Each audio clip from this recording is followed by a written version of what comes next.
Ready? I am ready. Here we go.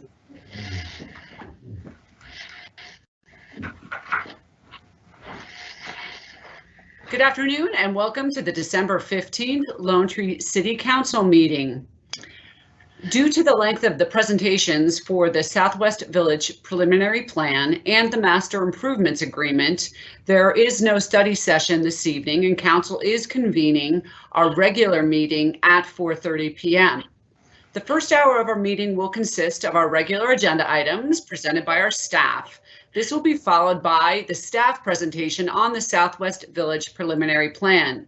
Following this staff presentation, the meeting will take a 30-minute recess for dinner, and then the applicant will present on the Southwest Village Preliminary Plan, and we will also, our city attorney will talk to us about our Master Improvements Agreement. After our hearing about the preliminary plan, Council may either act on the plan this evening or choose to continue the topic to our January 5th, 2021 meeting for consideration then. There are no public hearings scheduled for this evening, so the opportunity to provide input to Council will be during our public comment period, and I'll explain how comment may be provided this evening. The Master Improvements Agreement for the Southwest Village is scheduled for public comment at the City Council virtual public hearing on Tuesday, January 5th, 2021 at our 7 p.m. regular time meeting.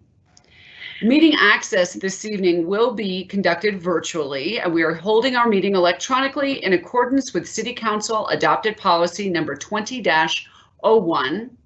Members of the public must access our meeting via electronic participation.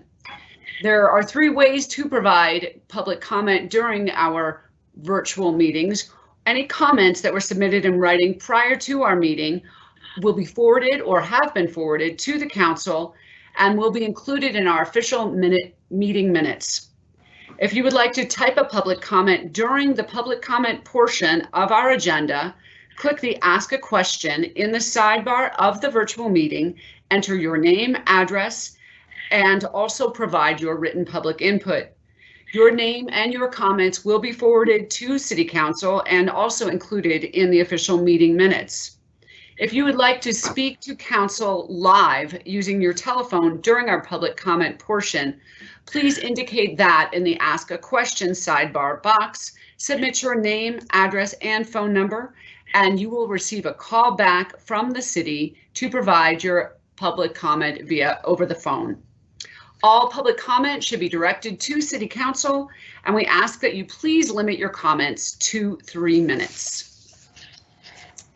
Okay, looks like we are ready to go for our lengthy meeting. I will open our regular meeting and ask our city clerk to take the roll.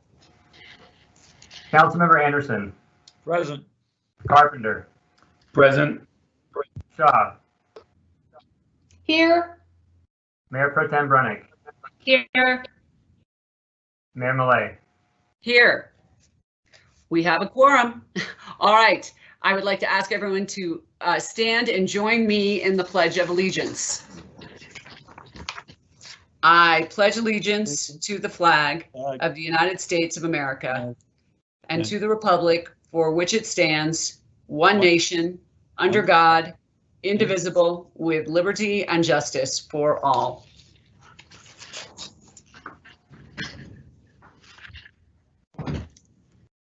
Thank you. There are no amendments to the agenda. It is adopted as published.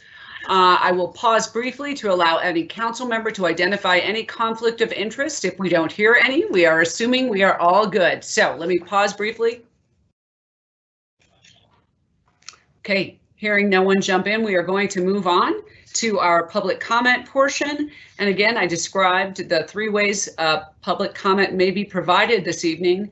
Just a quick refresher, any comments submitted in advance will be forwarded to council and included in the official meeting minutes. Folks can also type their comment now during the public comment period, and their written public comment will be provided to City Council and included in the meeting minutes. And once again, there is an opportunity to provide public comment live with a phone call, and with that period is now open. If you're interested in providing comment, please, on the sidebar of Ask a Question, put your name, address, and phone number if you would like a call back to provide your comment live. And while we are waiting to allow folks to connect virtually, I'm going to move on to our announcements for this evening. And again, more information can always be found at thecityoflonetree.com or lonetreeartscenter.org. COVID community testing at Canvas Credit Union is happening every day from 8 to 4 p.m. through December 30th. Visit the city website for more information and please register in advance. It speeds things up.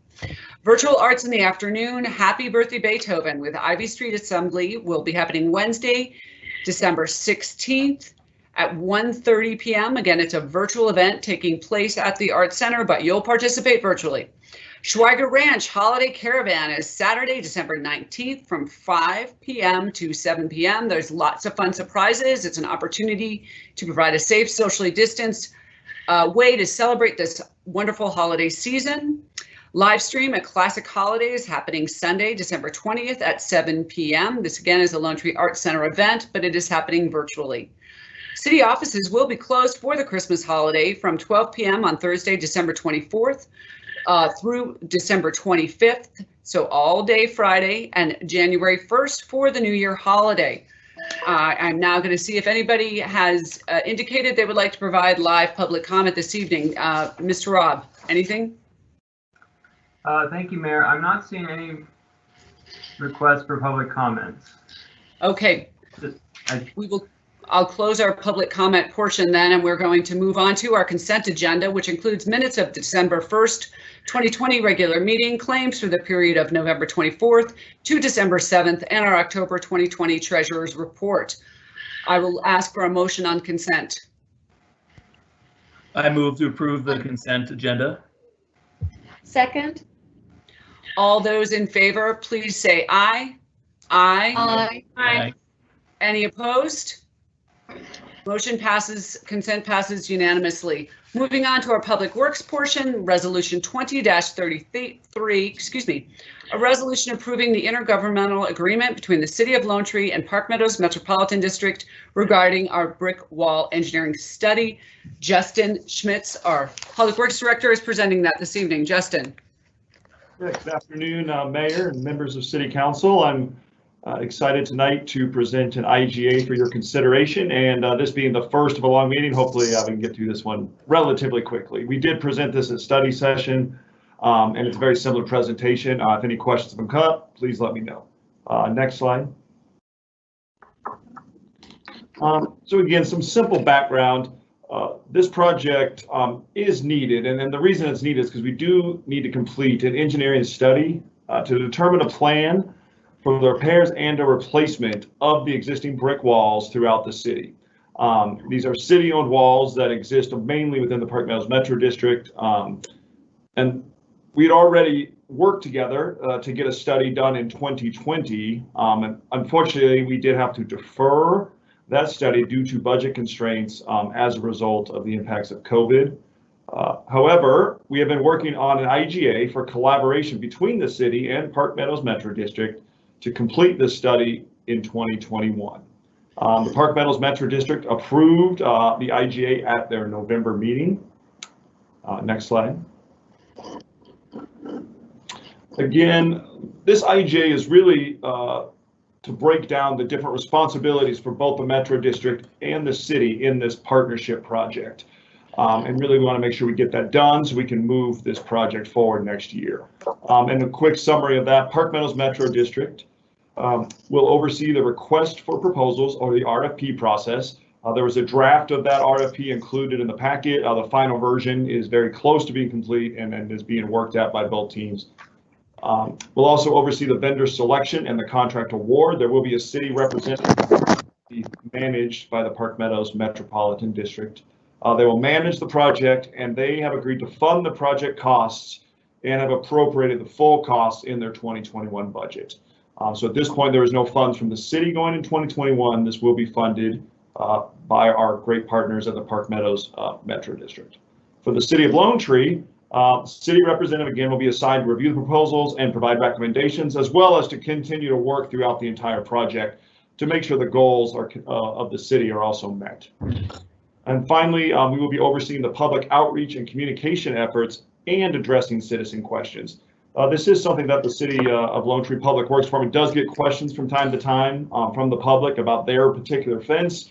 And this study is going to help us be able to answer a lot of those questions as well as a path forward. And we will be in charge of the public outreach and communications for the project as well, which is really important because we are the ones that would deal directly with these residents and want to be responsible for that piece of it. Next slide.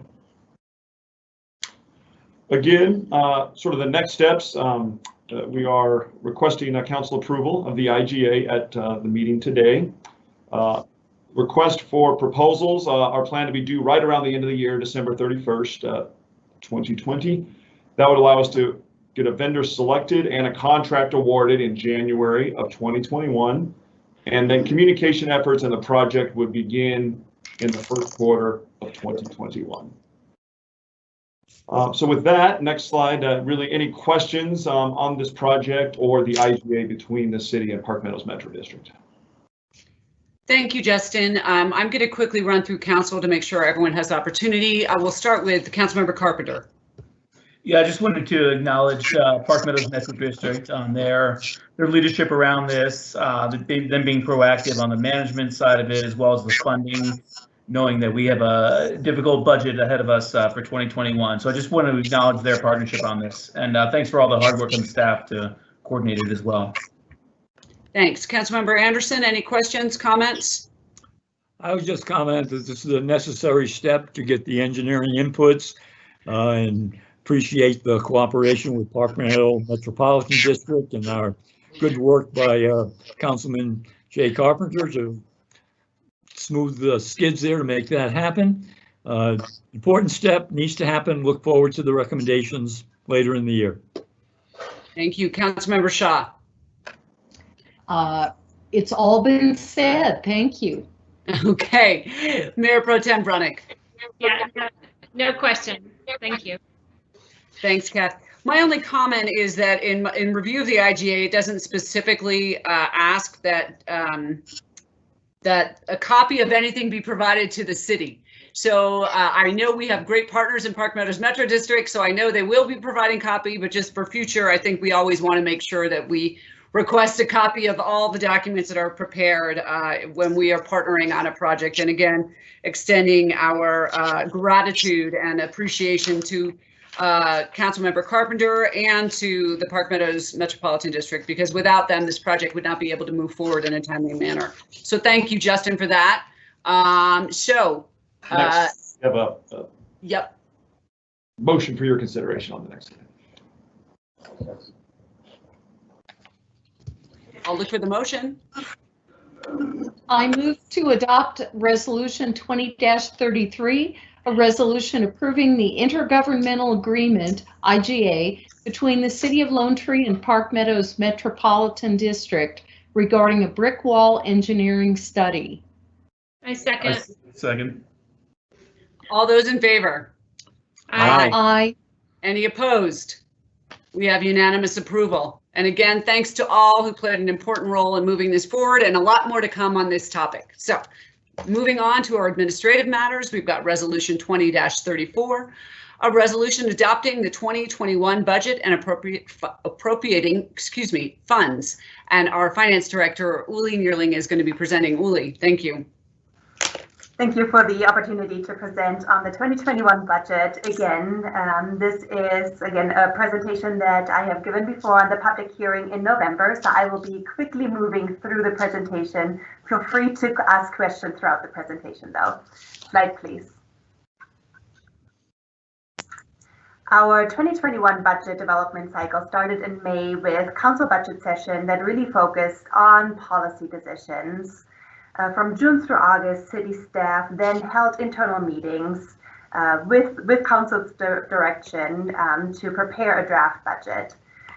Council then met in August again, focusing again on policy decisions specifically around impacts of COVID-19 on the 2021 budget.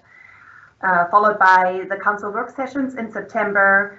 We then made a draft available to the public via our website in October. And as I mentioned earlier, we held the public hearing in November. Today we're here to present the budget to council for consideration for adoption. And in January, we would have to finalize the document and file the document with a date by the end of the month. Slide, please. We're listing our 6 big ideas here because those ideas really serve as our guiding principles throughout the budget development process. The city has been making investments in those guiding principles in the past, and because of those investments, we have been recognized for accomplishments in all of those 6 areas.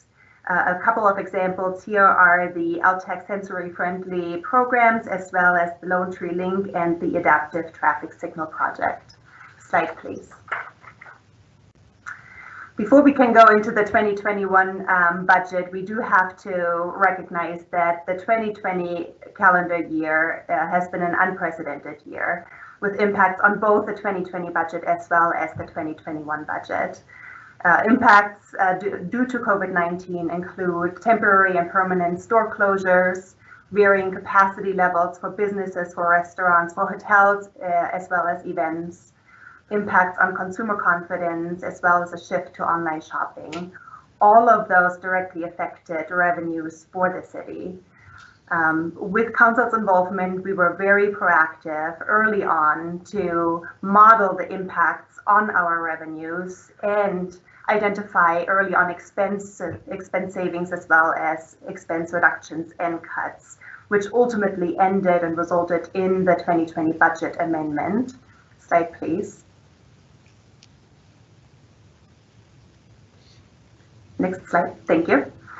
In this chart, we're looking at our sales tax collection from 2011 through 2021, and you can see the dramatic impact on 2020 as well as 2021, again due to COVID-19. But I do want to point out to you see a steady incline of about 5% from 2011 through 2015, and that trend started to flatten in 2015 on. There's a little bit of an uptick in 2018, which is due to the annexation of the Omni Park area. However, this flattening trend is really creating a long-term challenge as we plan for our future here at the city. And what we've been discussing throughout the last months, or really the entire year, with seeing the impacts of COVID-19, why is the city of Lone Tree seeing more significant impacts than some of our neighboring communities? Slide, please. In this slide, you see that our base rate of 1.5% is the lowest in the Denver metro area. The increment of the 0.3125% is pledged towards our bond payment. In addition to having the lowest sales tax rate in the Metro Denver area, we are also very highly dependent on regional spending, where 96% of our shoppers live outside of the city of Lone Tree. And it seems that this high dependency on regional spending has a more, or municipalities with a high dependency on regional spending have seen more significant impacts throughout this pandemic. Slide, please. What you can see here, again, a sales tax rate comparison, but also, just a quick summary of different tax types as well as tax bases. So for the city of Lone Tree, in addition, we don't have a property tax. We don't tax food for home consumption. We don't have an occupational privilege tax, which is also referred to as a head tax at times. So some of the other, again, the neighboring municipality that we compare ourselves against to, you see they have much more green check boxes checked here. And we do believe that this diversification that some of the neighboring communities have helped them weather this pandemic and show less of an impact than what we have seen in our community. Slide, please. This slide outlines the overview of our 2021 budget, and this is across all of our funds. Our beginning fund balance started at $21.7 million, with total revenues of $31.6 million, total expenditures of $36.9 million, and an ending fund balance of $16.4 million. So the problem here is very apparent, where you see expenditures exceed our revenues. So what is being proposed for the 2021 budget is the use of reserve to present that balanced budget that's required. Slide, please.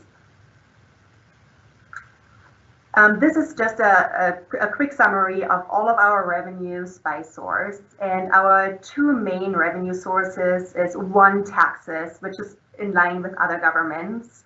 The second highest revenue source is our intergovernmental agreements. And what is included in there are our county sharebacks, partnership funding, etc. The third highest revenue source is coming from the Arts Center, followed by licenses, fees, and charges, franchise fees. The other category includes rental income as well as interest income, and then finally fines and forfeitures. Slide, please. As to projections for the 2021 revenues, we included obviously significant decreases in sales tax, lodging tax, admissions tax revenue due to the impacts of the pandemic. In addition to that, we decreased revenues due to permanent store closures and as well as temporary store closures. Construction use tax estimates do include estimates around the new construction on the east side of Ridgegate, which is very exciting. And we did include decreases in the highway user tax. This is from a report that we received from CML that outlined that there's a decrease in this category due to disruptive driving patterns and uncertainty around commuting patterns, again, as a result of COVID-19. Slide, please. The intergovernmental, what is also included is intergovernmental revenue, and in the intergovernmental revenue, we listed funding that we received for the design of the Acres Green pedestrian bike and bridge design, as well as the I-25 Lincoln interchange design work.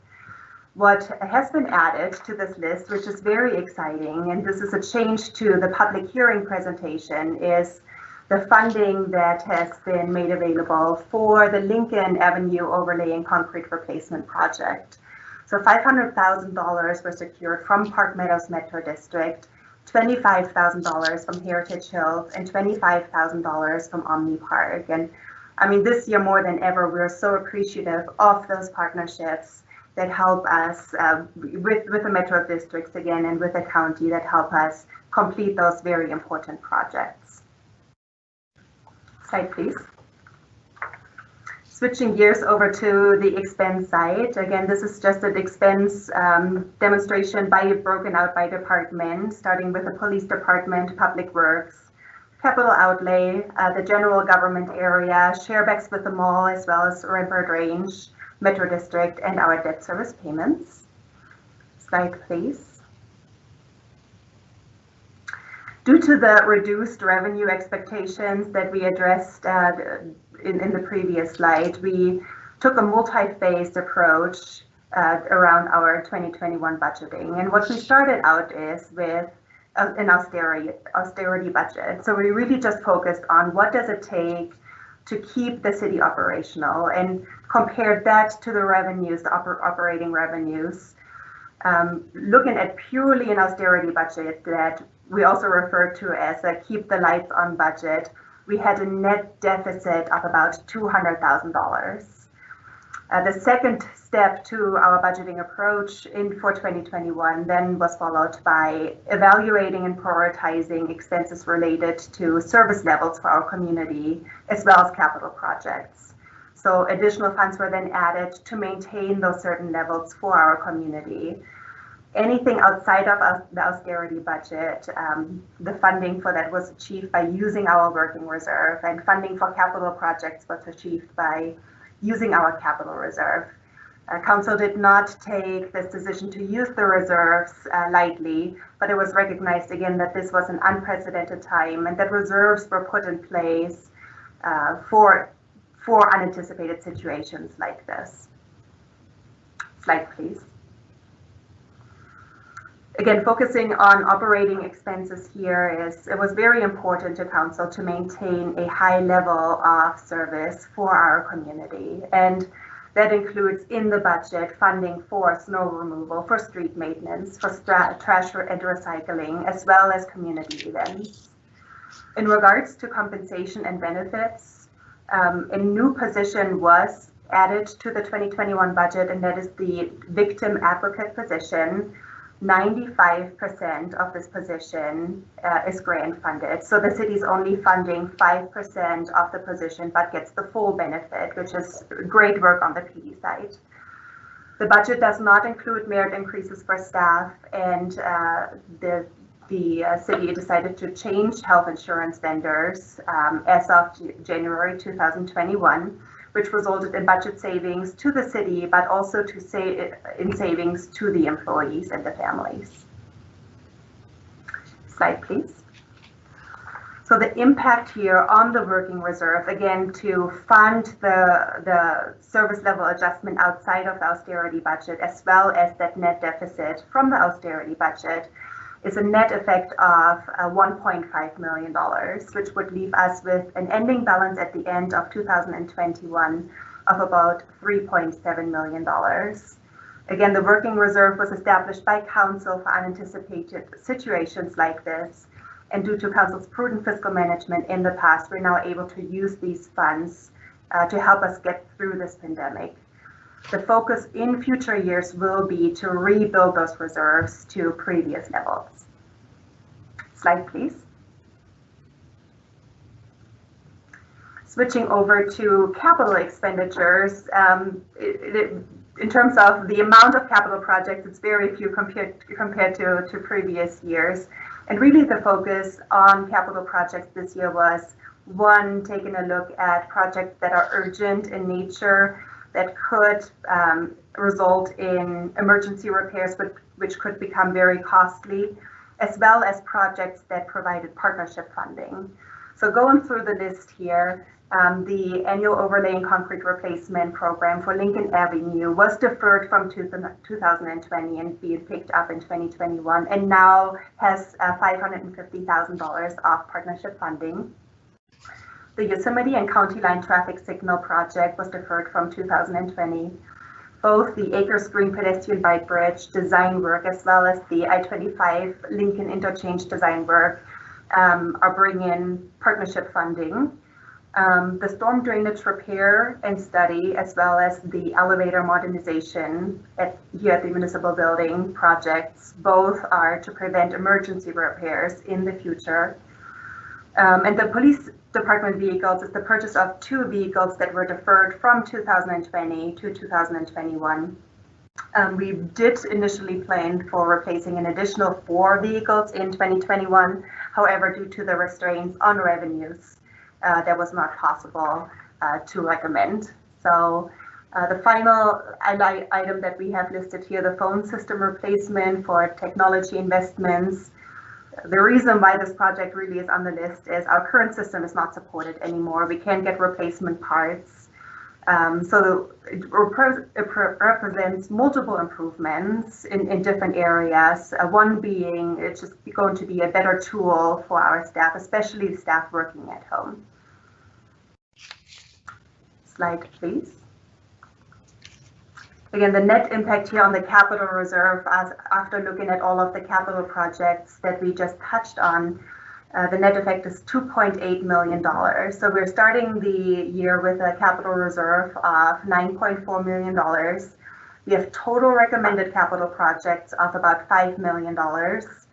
Other funding sources that help offset those costs total up to $2.2 million. And those funding sources include the partnerships. They include grants, they include excess proceeds from our debt service funds, which will leave us with a proposed ending balance of about $6.6 million at the end of the year. Slide, please. This concludes my presentation on the 2021 budget. I'm happy to take any questions, and the following slides provides a suggested motion. Thank you, Uli. And again, I'm going to run through and make sure every council person has the opportunity to comment. I think it's interesting to note that this is the 13th budget that I have been involved with preparing for the city, and it was proved the unlucky 13 came to fruition. So I think this is the most important thing we act on as a body for council, and I want to just let council know how much I appreciate your time and energy over the course of the last year. I felt like we were doing 2 budgets in 1 year with the revisions to 2020 while we were developing the 2021 budget. And we have tremendous staff support. I think we all know one of the great blessings in Lone Tree is our awesome, dedicated, talented staff. But I want to let the 4 of you know how much I appreciate the time and energy that you spent on this. And again, very thorough, great presentation, Uli. It's something I think we've been working on since March in one way or another, but I'm going to start with Councilmember Anderson. Any questions or comments? No questions, just a lot of gratitude to our staff for their flexibility and their pivoting during the 2020 to get us to where we were to look at 2021. Yes, it's a conservative budget, it's an austere budget, and it's very realistic, and we continue to capitalize the right projects to keep us moving forward. My hope for 2021 is that with the vaccine and moving forward, that we find some monies that we didn't necessarily anticipate, and we can somehow reward our employees for the hard work and the flexibility and the creativity they showed us this past year. Councilmember Shaw. What Councilmember Anderson said is so true, and in addition, I would add gratefulness for the partnerships that have been developed over time with Park Meadows and the metropolitan districts, how generous they are to help in this very challenging upcoming year. I would love to see us all be pleasantly surprised by revenue, but I thank staff for listening to our priorities and for managing to constrain the needs to just the very urgent ones that we have here in the city, in addition to city services. Thank you. Councilmember Carpenter. Yeah, I will disagree with you, Mayor, on one piece. It didn't feel like 2 years, it felt like 5 years.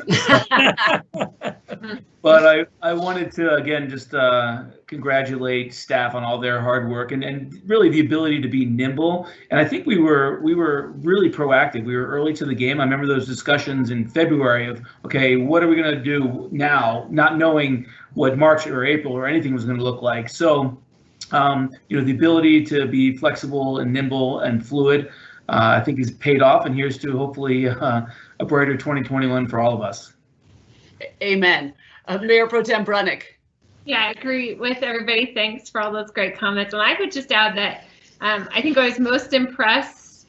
I remember, like Jay, sitting in the first meeting, seeing the estimates on revenue being so low and thinking there's no way that that's the way this is going to go, in my eternal optimism. And the fact that I think those estimates really positioned us for making good early decisions, and certainly am very grateful to staff for their ability to get aggressive in the way that we looked at that, in a way that made us able to traverse the entire year and now are ready for 2021. So like everyone else, great gratitude for the team for their ability to lead us through this phase. And really, I think everyone's doing a great job in lieu of the very dire situation we find ourselves in. So thank you. Yeah, I think we accomplished our goal of a conservative and I think a fiscally constrained budget, and it's certainly easier to add something back in than to keep cutting and cutting and cutting. So And I really want to echo the gratitude and thanks to the funding partners because our residents aren't going to necessarily feel the impact of this budget very much. We've managed to beg, borrow, and scrape together. Well, no borrowing, but managed to you know, really make the most out of the little resources that we did have. And I'm very proud of the fact that our residents are not going to necessarily feel the full impact of the fiscal cuts that happened in our community. I do think that the lack of diversified revenue streams for the city will continue to be a challenge for us.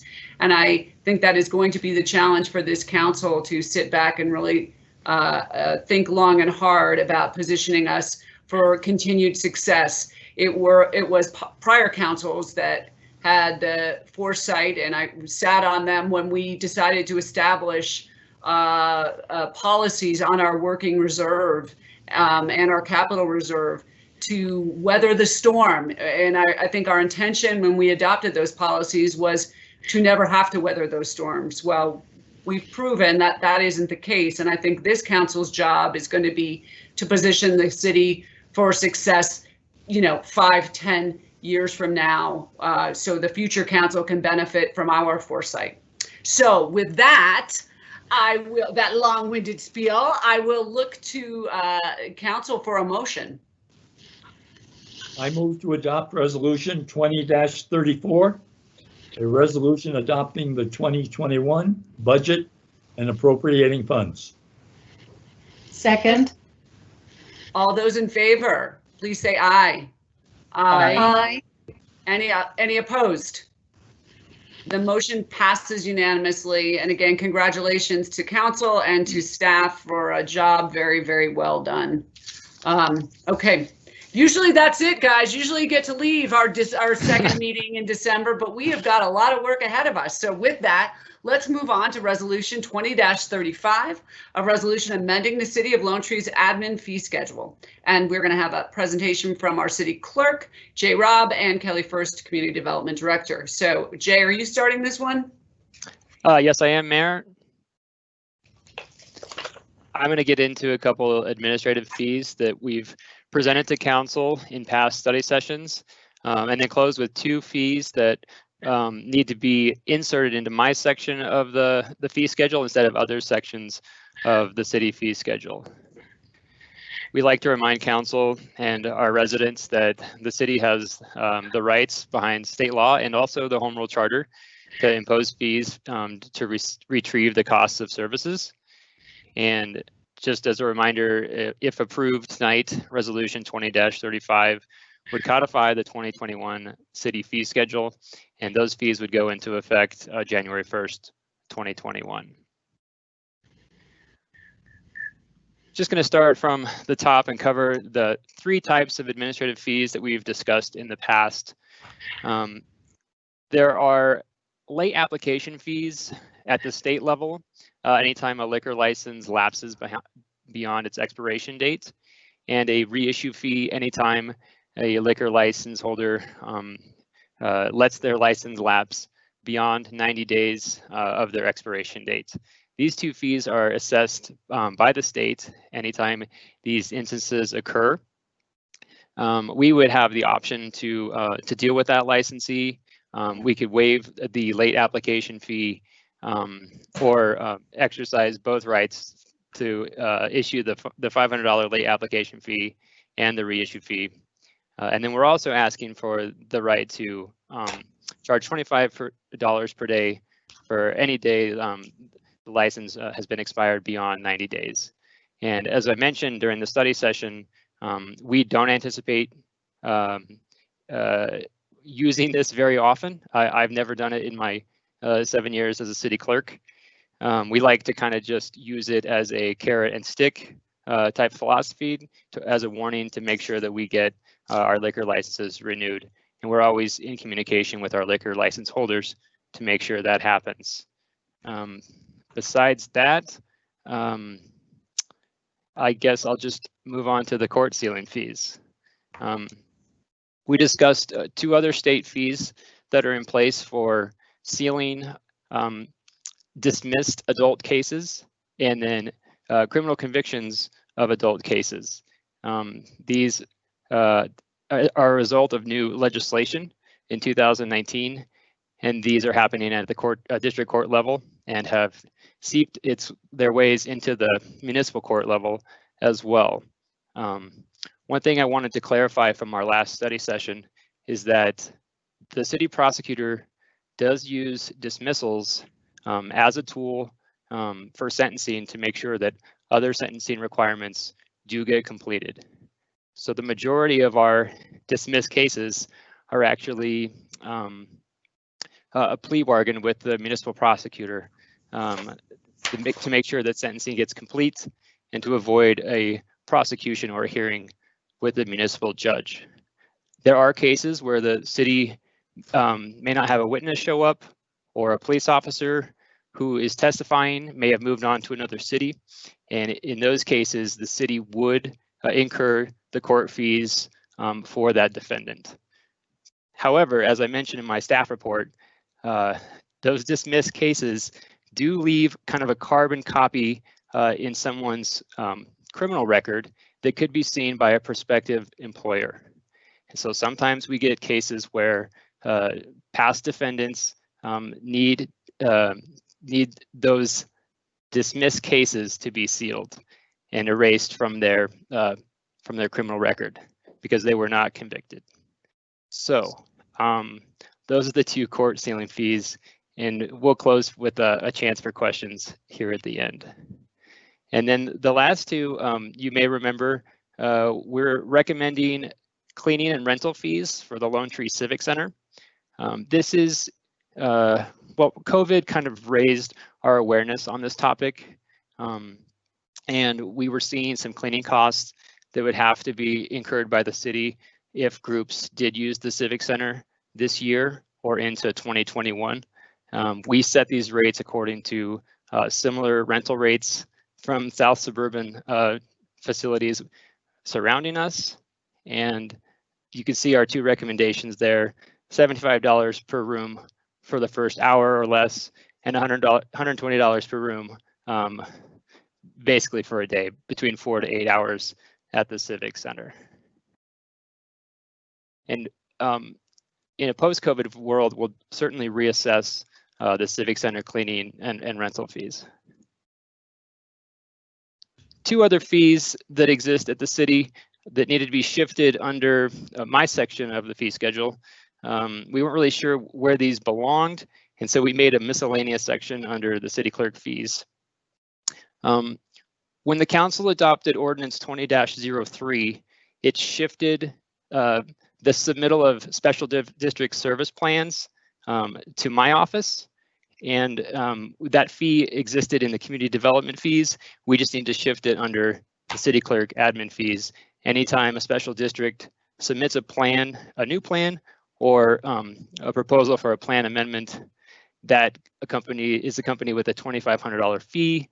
Of course, for legal review, I would receive that and then turn it over to the city attorney. Lastly, we're also issuing a $34 recycling cart fee under my section of the fee schedule. This was a proposal from Public Works staff during the 2021 budget hearings, and we weren't sure where we should place it in the fee schedule. And so, as you can see there, we're asking $34 from residents, and the city will pay the other $34. And if approved, that will be included under my section of miscellaneous fees. The other public work fees are related to engineering and right-of-way, and so we thought this was the best section for that. And with that, I'm open to any questions. Thanks, Jay. So before we move on to community development section, I want to just run through council, make sure there's aren't any questions. I don't think anything new was presented to us this evening. We've seen it in study session, but let's start. Councilmember Shaw. I have no questions. Good job, Jay. Councilmember Carpenter. No questions for me. Thanks again, Jay. Councilmember Anderson. No questions here. Good job, Jay. Mayor Pro Tem Brunick. No question. Thank you. And I'm set as well. So why don't we turn over to Kelly first and the Community Development Planning Division fees. Kelly. Great, thank you, Mayor and Council. These fees are proposed specific to what the Planning Division charges for various items. And the intent with this proposal is really to align our fees better with the development processes that we have in our codes and with the actual costs that staff and the city incur relative to the time that we spend and that our city attorney spends on these respective projects. The intent is also to improve the transparency and the public understanding of our fees and to try to reduce as much administrative discretion in terms of administering those fees as we can. Next slide, please. So our fees are basically into the following categories: general fees, which apply to, sort of the overarching administrative functions within the Planning Division. Chapter 16, which is our zoning applications. Chapter 17 pertains to subdivision applications. And then we have kind of another category related to zoning compliance related applications, such as temporary use permits. Next slide. So just in summary, what we are doing, or proposing rather, is to include the city attorney estimated fees as applicable within our fee structure. And that lends more predictability, we think, to our developers, so they know what can be expected, as does the city. We would also itemize administrative costs within this. So we would be recouping things like fees for recording certain documents at Douglas County, when there are requirements for mailing certain documents, public notice publication fees, and those have been typically absorbed by the city. But again, the proposal is to pass those on to the applicant. And then we're also proposing new fees for processes that we already have in the code, but were not previously charged or may have been absorbed into just the base fee, such as with site improvement plans. Next slide. So in summary, these are the various application types where we are proposing adjustments to our fees. And I know Council did receive a presentation from me back in October with some examples of what that really looks like. For the most part, we are proposing adjustments to these fees to try and be a little bit more specific in terms of, for example, project size as a determinant for what the fee will be. Again, going back to how much time staff actually spends on different application types, who is spending that time in terms of the department, and trying to align those costs better with the fees. Next slide, please. So the analysis that we conducted as part of this proposal was certainly to review our code and our processes along with our existing fees, which, by the way, we analyze from time to time, but we really haven't proposed any amendments for several years. So this was a long time in coming. We wanted to develop reasonable estimates of staff review times for each application type, review and compare codes and fees from our neighbors in the neighboring jurisdictions, just to make sure that we were not too far below or too far above what other jurisdictions are charging for similar types of applications. And then, of course, consultation with our city manager and city attorney's office.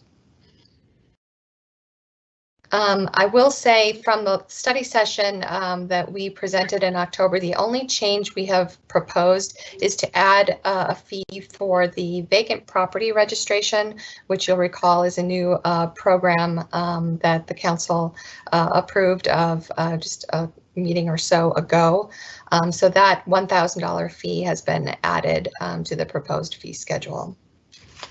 So in conclusion, we think that the proposed changes will help us reasonably offset our city costs, be more clear and less discretionary, and that they are in fact in line with other jurisdictions. I do want to note that, it's never apples to apples in terms of the types of project applications that one community describes versus another. But I can tell you that Lone Tree, in terms of processing time, certainly has a reputation for expeditious processing, which we think, of course, time is money, and we like to pride ourselves in actually trying to help applicants as much as possible in getting through the process as quickly as possible. And then finally, we are recommending proposed changes to the planning division fees.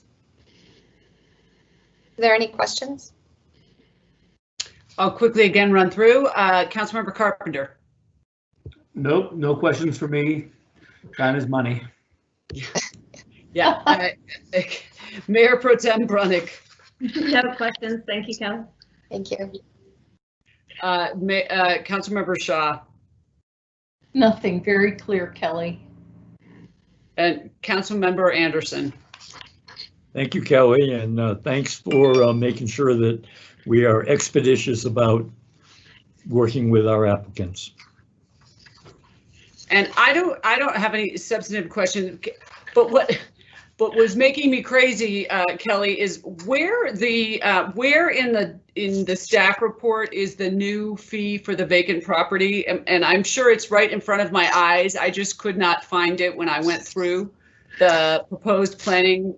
And maybe it's just, is it not in, it's because it's not a planning review fee, part of the planning review fee schedule. Is it not in this? Was it not included in the staff report? I don't think I included it in the staff report. It should be in the fee schedule itself. That's fine. I just thought I was going to see it there and I didn't. So that was a question, but it is there, clear as day for folks who are going to be looking at our documents, and they will see it, correct? Okay. Yes.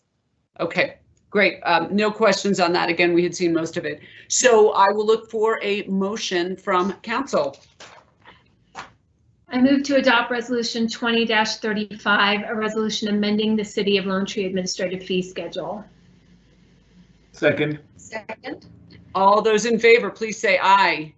Aye. Aye. Aye. Any opposed? The motion passes unanimously. All right, buckle your seatbelts, everybody. We're starting the, all right, moving now to community development, and we are going to start with 10.1, the Southwest Village Preliminary Plan. Kelly first and Roshana Floyd are going to be presenting to us. I want to remind anybody that's joining us for our virtual meeting this evening that council will be receiving information, asking questions about this project. We're going to hear our staff presentation first, and then we are going to be taking a 30-minute break to allow for a dinner break, and then we will be returning with the applicant's presentation portion. And again, just to remind anybody joining virtually, council may either decide to vote on the preliminary plan this evening or may continue the matter to our January 5th council meeting. So with that, we're going to hear from the Lone Tree staff first, and I will again turn it back to Kelly first. Great.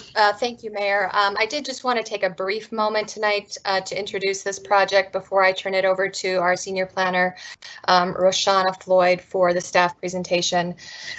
Because this is an important and significant project for the city. This is really the first large-scale residential community that's being proposed for the east side of I-25 in the city.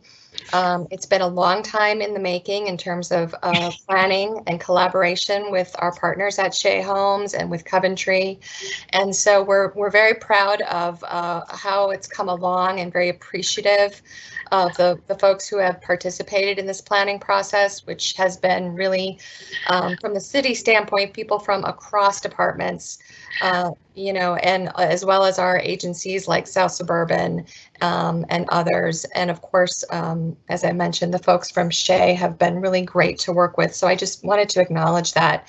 You're going to hear a lot tonight in the presentations about how the project, conforms with city plans, regulations, technical standards and things like that. But I just wanted to let you know that we don't lose sight of the fact that we're planning a community, right? We're planning what will be home to future Lone Tree residents. And so we want to ensure that in our planning process, we are always keeping an eye on the fact that, this is going to be somewhere that future Lone Tree residents call home, and we would want to make sure that they feel very happy and proud to live in this community. So I hope that you see that comes through in your review of the project.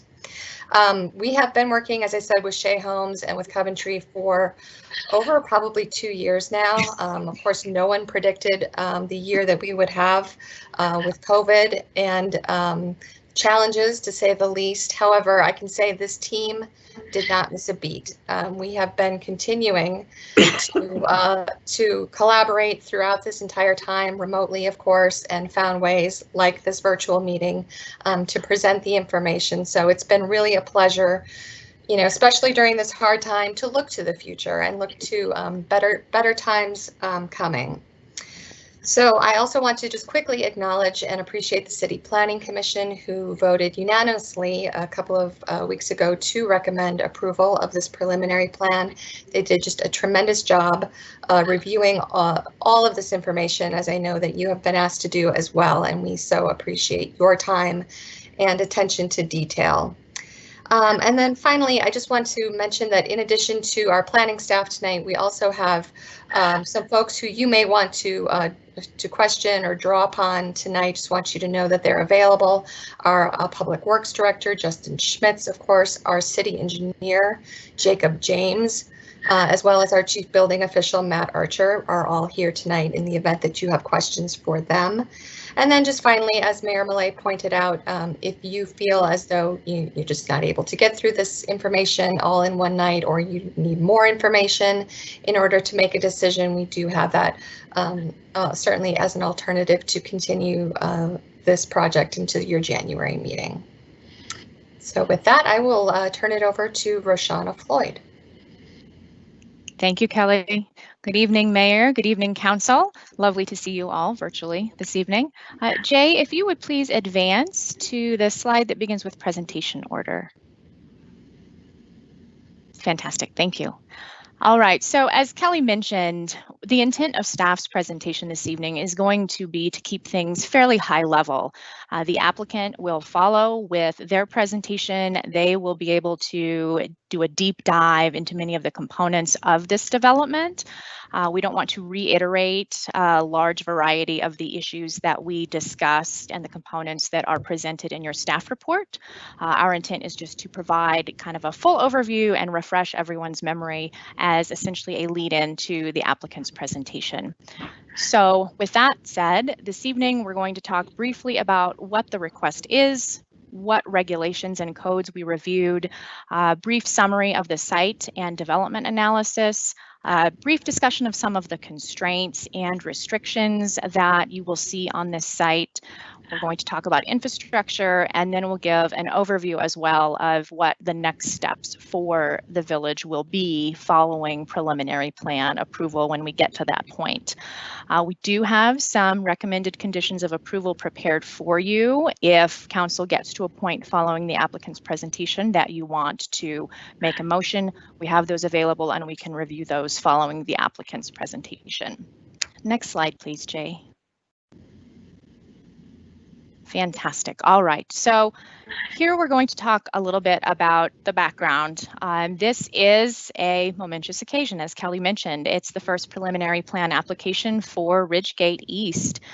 This application was formally received in July, and as Kelly mentioned, we have been reviewing literally over 1,000 pages of various documents and plans as a team, and that brings us to our project summary. Next slide, please, Jay. All right, so This site is just under 700 acres. There are over 1,000 single-family detached lots available. There are also an additional 101 single-family detached lots that we are currently identifying as cluster lots. And I do want to make one brief note on these particular lots. As you will see in the applicant's presentation, these lots may be a traditional single-family detached home, and they also have the possibility of having a variety of a duplex or a triplex format. So for the purposes of the preliminary plan, they have been called out as single-family detached lots, but as this development moves through the final platting process for the subsequent phases, there is a chance that some of those lots may transition into a single-family attached tract that could be subject to a site improvement plan, depending on exactly what home type is placed in those specific lots. With that said, speaking of single family attached, we have 7 tracts currently with a projected unit count of 959. We have 1 commercial tract at 13 acres, 3 neighborhood parks, 1 school site, 1 private recreation center, and an estimated population of approximately 5,300 residents. And as proposed, we are looking at 5 phases. Next slide, please. So what is a preliminary plan? Primarily as an overview for any members of the public and residents joining us this evening. A preliminary plan is the master plan. It identifies all phases of the development. It is the first step in a 2-step process for our residential subdivisions. The final step will be the final platting process and/or the site improvement plans for those single family attached and for that 1 commercial tract. Those will both be reviewed against this preliminary plan. And in order to be approved, they must be in substantial compliance with this plan once it is approved by council. I do want to make one note that single-family detached lots will not be subject to the site improvement plan process, just as a reminder. Next slide, please. Okay, so our governing regulations and our plans. Of course, in the realm of planning, we always start with the big one, the comprehensive plan. From there, we dive into our code, subdivision code being the big one for this development. We also review dedication requirements provided in the annexation agreement. We look at the planned development for Ridgegate, the 6th Amendment, the sub-area plan. That's where a lot of the meat and potatoes, if you will, comes from in terms of community character, street character, open space design, connectivity. That provides us a lot of that guidance, which is of course supplemented by the comprehensive plan and the PDD. And then we also have the Ridgegate East technical supplement, the walk and wheel report, as well as the master plan addendum for Ridgegate East from South Suburban Park and Recreation District. So those are just some of the plans that we have deferred to in this months-long analysis. Next slide, please. Okay, so as I mentioned, it was a hefty application, but it's good practice because we will be seeing more of these for the east side, which is a very exciting component. Just an overview of some of the items that staff reviewed. We have the phase 1 environmental site assessment that identifies any contamination, pollution in areas like this. That is essentially just a primary development component, but nothing large or warranted on that particular report. A biological and cultural assessment, geotechnical report, traffic impact studies, drainage reports, utility reports. We look at title reports, easements, preliminary civil engineering, technical supplement amendments, and then of course we have a large variety of agency referrals for this particular project. And that is really where these projects are refined and this plan is refined in kind of that back and forth between our various agency partners. So as Kelly mentioned, not only with our internal city team, but we also have the support and the professional guidance from the city attorney, as well as the surveyor that we have on our consulting end as well. Next slide, please. All right, so project overview.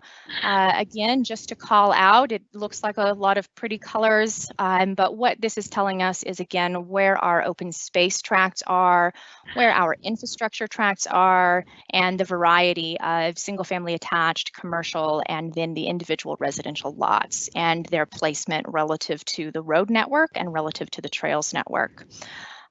So I do want to note, as you saw in the staff report as well, that staff did require that retaining walls and the other primary infrastructure component, the detention ponds, that those be called out in separate infrastructure tracts and not as part of a standalone open space tract. And one of the primary reasons for that is to assist in subsequent maintenance agreements. Rampart Range Metro District will be maintaining the larger infrastructure components of this development. There will also be a master homeowners association in place that will also do some of the larger infrastructure pieces. And then within that, there will be smaller neighborhood homeowners associations, and those will govern more of the smaller trail connections as well as some of the smaller landscaped tracts. So that's one of the reasons for this large overview sheet that you have. Next slide, please, Jay. Okay, so here again, just a brief overview of the phasing. So we know how large the development is going to be when it is all said and done, but what do we start with? So phase 1 is identified in green. This is anticipated to be the first build. This will include residential. It will also include Park B, which we will talk about in a moment. I do want to note that technically this phase does include the regional park site. That project is a separate project from this Southwest Village plan, and so it has a different planning timeline and a different construction schedule. So there is not a guarantee that it will be developed within the phase 1 timeline. From there, we go on to the light blue. That is phase 2. Then we have phase 3 in pink. You'll see a little bit of a separation for a single family attached tract that is up on Ridgegate Parkway. And then we have in dark blue phase 4. And finally, in orange, we have phase 5. I do want to make one additional note on the school site, which is identified in light blue. That site will be dedicated to the city when that phase is platted. But again, that is a project that is going to have a separate timeline, a separate schedule, and will be something that is not managed directly by the city. So that school development, just for any residents calling in, it is not guaranteed that it will be built within that phase 2 timeline. All right, next slide, please, Jay. So a brief overview about density and about the populations that we might be seeing in this particular area. You will see up at the top in the blue table, you have your single family detached and you have your single family attached. So we break those out by units, and then we have a multiplier that is associated with that.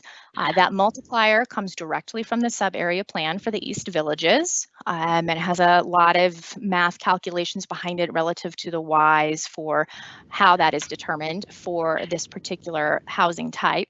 But in the end, we wind up with approximately 2,100 and change for our unit totals and a population of approximately 5,342 residents when we have full build out. Now, as far as density is concerned, this also is an area where we defer to our sub-area plan to make sure that the proposed densities within the preliminary plan align with what has been proposed in the sub-area plan, both from low to medium to high density areas. So here it's broken down again in the green table, phase 1 through phase 5. It shows you the total buildable acreage. The note on the buildable acreage is that removes your park area, it removes your open space tracts, so it truly is the area that is available for development for residential development. And then we overlay the proposed units for those particular phases and that acreage, and that brings us to our estimated density. Just as a note relative to what we see in Lone Tree currently, and these are very broad-based estimates because we don't have the full layers in our GIS system that we can quickly calculate yet. But for Ridgegate West, as an example, we have close to 2,213 units. And then we have an approximate residential acreage of between 200 to 250 acres. Again, this is all very large estimating, but that brings us to a slightly higher density than what we're going to see in the Southwest Village. That brings us closer to the 7 to 8 units per acre density. And then if we're going to look at Lone Tree proper outside of Ridgegate West, for there, we're looking at more of a density more in line with what we're going to see in the Southwest Village, closer to that 6 units, 5 units per acre threshold. Currently in Old Lone Tree, if you will, we have approximately 4,457 units, just for frame of reference. Roshana, it's traditional. It's traditional. Traditional Lone Tree. Thank you, Mayor. I will get that. File it away. May I have the next slide, please, Jay?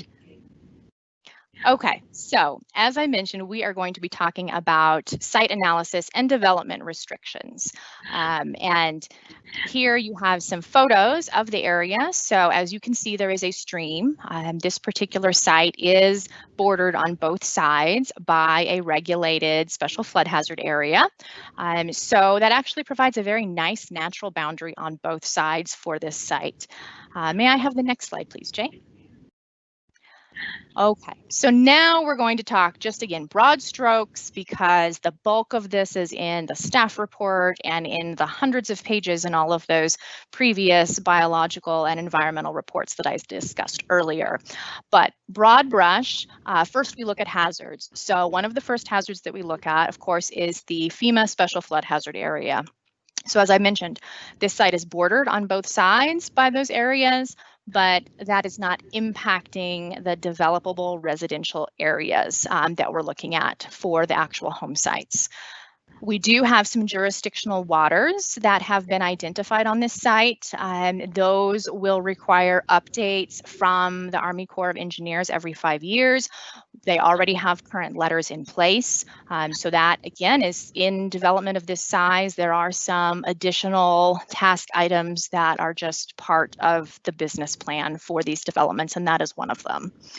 We also have wildfire zones in this particular area. If you look at the Douglas County Hazard Mitigation Plan, this area of Lone Tree is yellow with a splash of orange. That is common for basically, as we know, almost all of Colorado. So nothing unusual there. It is just something that is part and parcel of what we review and what we mitigate for. So this applicant was required to submit a wildfire mitigation plan, and city staff worked with the applicant as well as with South Metro Fire and the Douglas County Wildfire Mitigation Specialist on some additional mitigation measures that they were able to include in that plan to address some of those concerns.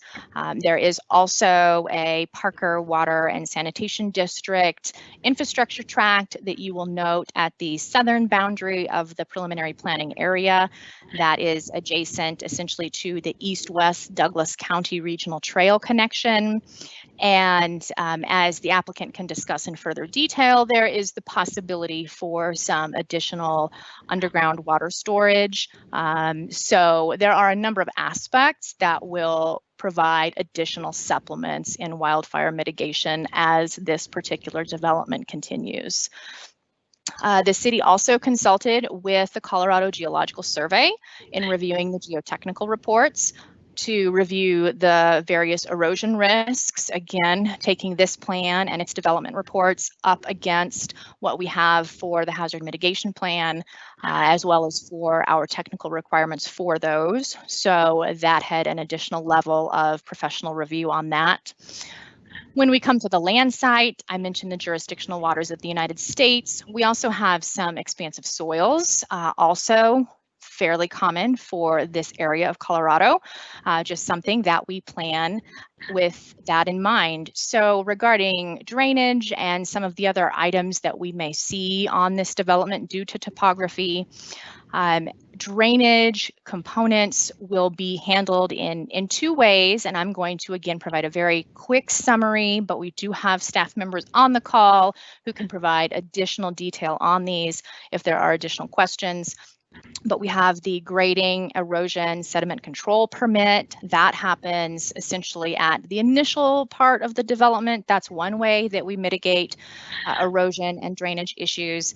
And then that is actually followed up at the per lot phase, where we're actually looking at building permits, where we have the drainage and erosion and sediment control permit, and that's handled with our building department. So there are really two steps to address that component and to mitigate that issue as well. And so now we will move on to cultural and natural and wildlife resources, which is another important component of this particular development and part of our review. There are cultural artifacts that were identified in this site in the biological and cultural report, and you will see on this plan that staff did request a note be placed on the preliminary plan. The applicant can speak more to their process when they come across those artifacts, but they do have a plan in place, and that is something that has been addressed in the plan, that they will be required to stick to that plan that they have in place. We do have, as you saw in the reporting and in the supplemental materials in your packets, we do have a bald eagle nest that is active, that is on site. They have acquired a no-taking permit from the U.S. Fish and Wildlife Service. So that's one level of our review. And then you will note that there is also a recommendation for monitoring that eagle nest site. And so you will see in the staff report, we have essentially two layers of review. We have the Fish and Wildlife Service, which is federal, and then we have the state Colorado Division of Wildlife. Staff is recommending in our condition for approval that the monitoring of this site be in collaboration primarily with the Colorado Division of Wildlife as the local agency that can be more responsive. And in addition to that, the Colorado Division of Wildlife is the agency that is referenced in the city's comprehensive plan for managing our wildlife habitat areas. And it is also referenced in the PDD for Ridgegate East for the 6th Amendment, as well as in the sub-area plan for the East Villages. So that aligns nicely by having that connectivity of agency review.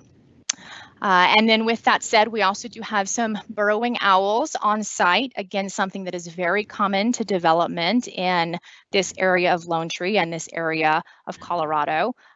We have a note on the preliminary plan for that. That is something that developers in this area are very familiar with, and that is kind of tied in to prairie dogs as well. And so those will be addressed and reviewed at the time of development when we actually get into grading. But that's a standard part of their preliminary prep and development processes. So with that, may I have the next slide, please?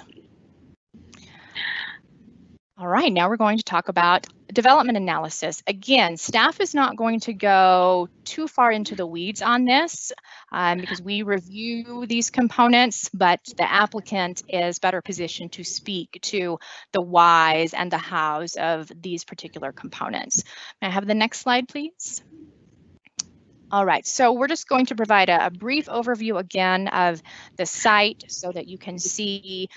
This is from the sub-area plan. So this outlined where you were going to have your commercial tracts located close to Ridgegate Parkway, and then you slowly step down into your medium to high density residential and then into your lower residential, and then it calls out the open space areas. So very few changes in the existing preliminary plan relative to that proposed in the sub-area plan. Those changes are, we have a couple of commercial sites that have been removed. We have the Village Park site that is not present in this preliminary plan. It has been supplemented with a large open space trail system, and then of course the adjacency to the regional park. And then you saw in the preliminary plan the school site shifted slightly, but no drastic changes between the sub-area plan and this preliminary plan. Next slide, please. All right, so again, just a brief overview. We saw this previously. I called out the infrastructure tracts. I discussed briefly the retaining walls and the detention ponds and the reasoning behind staff requiring that those infrastructure components be retained in separate tracts for maintenance. Ease of maintenance, if you will. And then I did want to note also relative to the school site that the applicant as well as staff have been in communications with Douglas County School District, and this site has already undergone their preliminary engineering process and review. And this site does meet their conditional approval.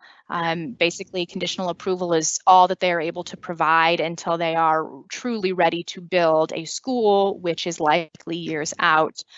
But the benefit to this particular site relative to its location is that it is adjacent to what will be a future detention pond that they will be able to utilize for their stormwater detention. And then it is also adjacent to Park A, which will allow them to have joint use of some practice field areas as well as some playground areas. So a very nice co-location in that regard. Next slide, please. All right, so we do have some proposed development variations that are presented in this preliminary plan. Again, we will allow the applicant to go into full detail on these. This is just a brief overview. The sub-area plan per section 1.2, it does permit variations to some of the components within the sub-area plan. And that variation note is very important. It is not a variance like you are familiar with in our standard code. This is essentially a slight change to the sub-area plan as approved. And these variations cover two primary components. They cover accessory dwelling units and some slight variations to where an entry can be located, to what the height of an accessory dwelling unit might be, and to what their total size may be. And then some variations for setbacks as well. So in certain areas of the development, they are proposing a slight reduction in some of these setbacks, specifically the interior side setbacks.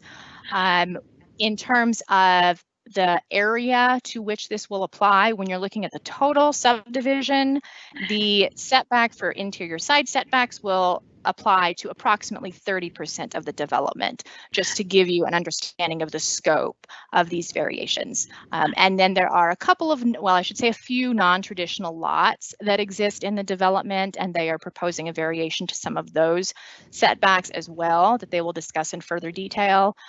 Those are also called out in your supplemental packet that was part of your binder for this meeting. But again, a very limited amount. It's not going to impact a large area in the development, and there will be director approval that will be associated with some of those non-traditional lots. May I have the next slide, please? Okay, so a brief overview of parks, open space, and trails.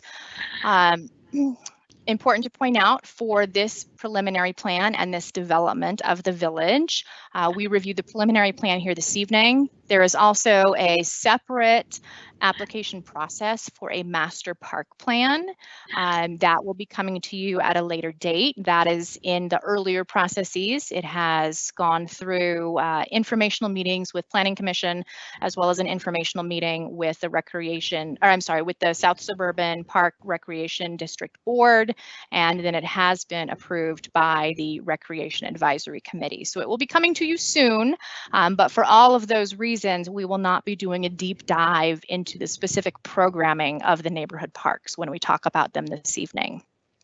So, overview of what the preliminary plan is bringing to you in terms of park acreage. There is the regional park. That is not a requirement of this particular preliminary plan itself. It is a separate project, but it is within this land area, and it will be adjacent to the Southwest Village. Then we have 3 neighborhood parks. I want to point out, it is very important to note that the dedication requirements for our neighborhood park area comes directly from the sub-area plan. It is a percentage, essentially, of population. That's why we calculate the population, one of many reasons.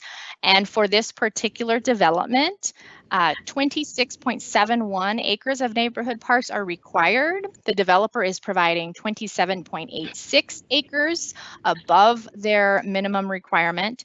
And then additionally, they have been provided with a 3/4 acre credit, essentially, for the private recreation and amenity center. So their total parkland dedication for this particular project comes in at over 28 acres. Then I do want to note we have over 200 acres of publicly accessible open space in this particular development alone. The annexation agreement for Ridgegate East requires 404 acres of open space, and this has met that contribution by over half. And we have a number of villages still to come. So that gives you an understanding of what this plan is providing as far as that dedication. And then we have over 6 miles of publicly accessible trails that are proposed as well. So we will review those in just a minute. And then, as I mentioned, there is a private recreation center proposed also. May I have the next slide, please? Okay, so just a brief overview. This particular slide shows you the trail connectivity and the proposed trail surface, as well as maintenance that is proposed for the variety of trails. I will note there is an update to that overlook point. This was a new development following discussion from Planning Commission and the Recreation Advisory Committee. But we now will have, as proposed, a looped trail that will go up to that overlook point. So that is an additional item to note. The important part of this trail overview is just to discuss the connectivity that this trail system will provide for the future residents. It will provide connectivity to the county east-west trail. It will provide connectivity to the RTD station, to Schweiger Ranch, and then it will also provide connectivity to the future city center and to future commercial and residential development that will occur north of Ridgegate. May I have the next slide, please?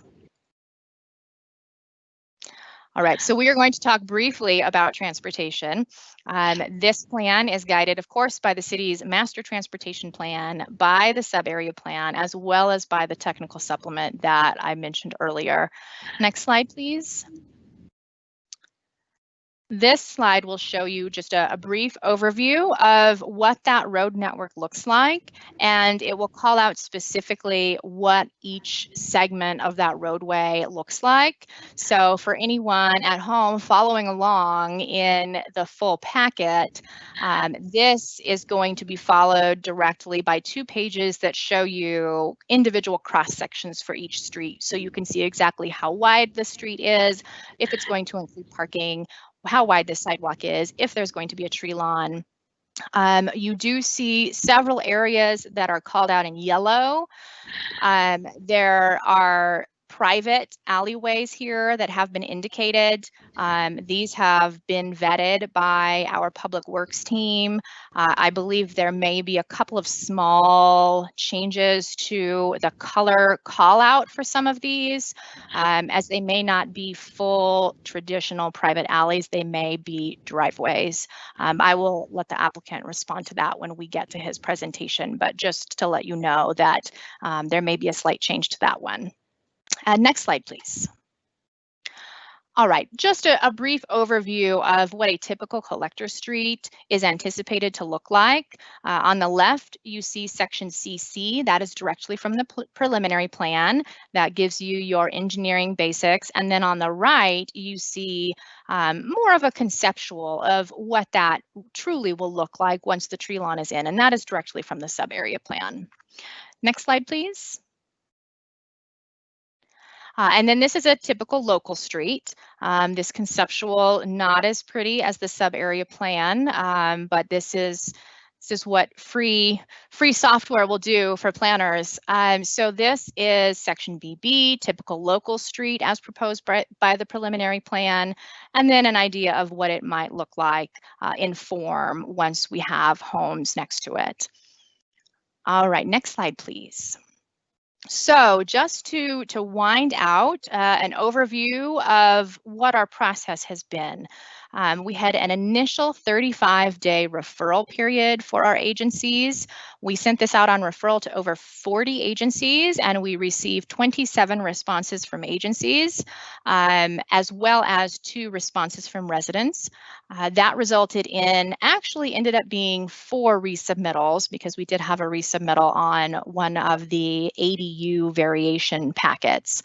And then from there, as we refine this plan through the process, we wind up with a project of this size with some items that still need to be looked at. And so you will see those in the conditions of approval when we get to that point. And then may I have the next slide, please? All right, so just to round it out with staff findings, we find that the preliminary plan is in general conformance with the comprehensive plan, with Chapter 17, with the Plan Development District, and with the sub-area plan for the East Villages. It has been a long review process. It has included, as we mentioned, a number of agencies to review this, but it has been a process that has resulted in, we believe, a plan that comes close to giving you essentially a full checklist from the comp plan and the PDD and the sub-area plan that we could provide to you. So with that said, Jay, Mayor, I will stand for questions if there are any of staff, or if those need to be deferred until the end of the applicant's presentation, we can do it at that time. But that concludes my presentation. Thank you very much for the time. Thank you, Roshana. I am going to ask that we wait to hold questions unless there is just a clarifying question about something that was said in the presentation that any of the council members wants to understand, or just make sure they're understanding correctly. So council, is there anything, I think it's better to hold to we hear the full breadth of the presentation for any of the specific details, but if there's a clarifying question for Roshana, let's hear it, folks. No questions for me. Okay. None for me either yet. Okay. Great. Okay. Well, then look at you finishing right at 6 o'clock. Wow. Like that was planned. All right. Well, I am now going to then request we adjourn for our 30-minute recess. Council, it's asked that you just turn off your mic and your camera, and that I would respectfully ask you to come back at about 6:25, 6:27, so we can be ready to go at 6:30, and then we will be hearing from our applicant, first Mr. Keith Simon from Coventry Development, and then Ryan McDermott from Shea Homes. So I will ask our city clerk if I need to do anything else, or are we good to go? Nope. Thank you, Mayor. I think that's everything, and we'll see everyone at 6:30. Thank you.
Hey, everybody. I heard the dog and I was like, ruh-roh, what time is it?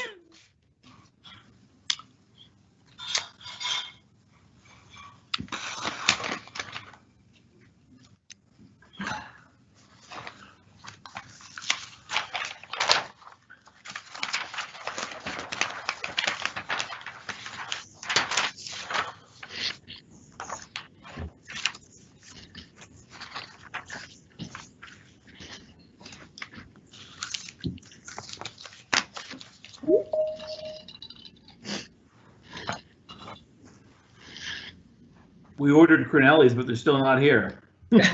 Oh, no. Good intentions.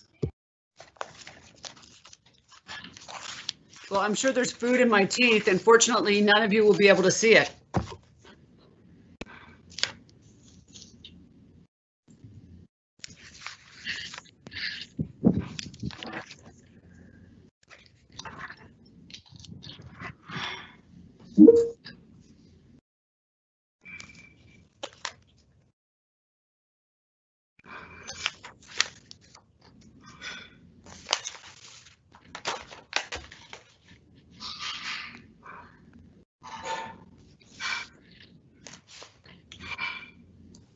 We haven't gone off the public broadcast. We're still on the public broadcast.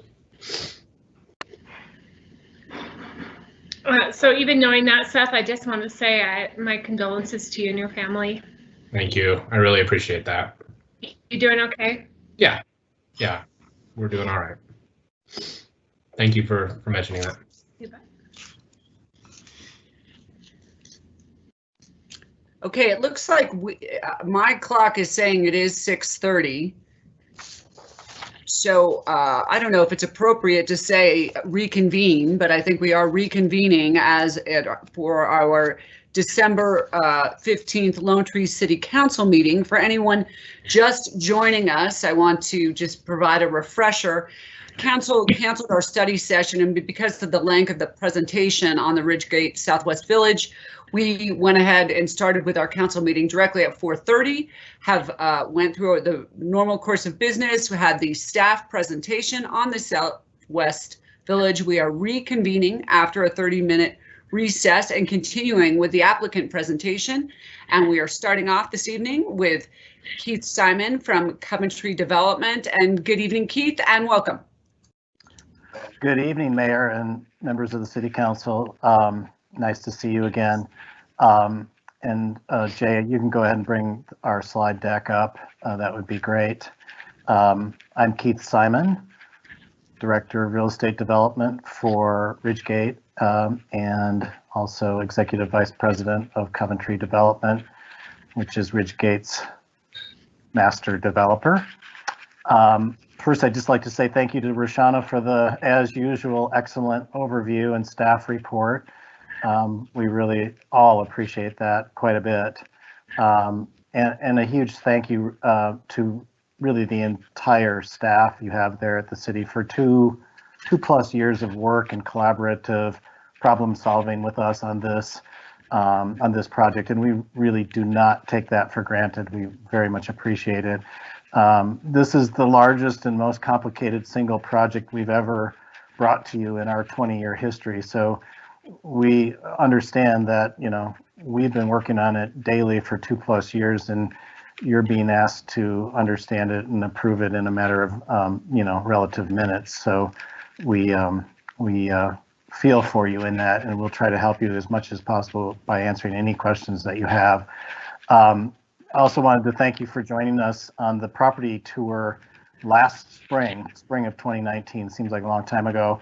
But I think that hopefully helped us all to get a feel for the scale and scope of this project, which is big. I mean, it's virtually the size of the entire West Village.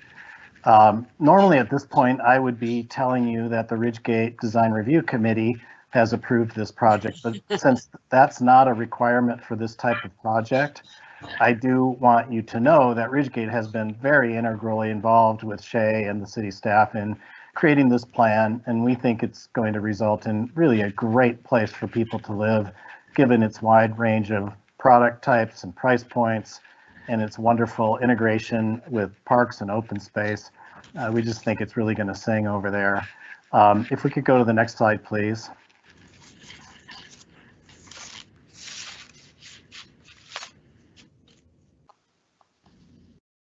Maybe the next slide. Thank you. Great.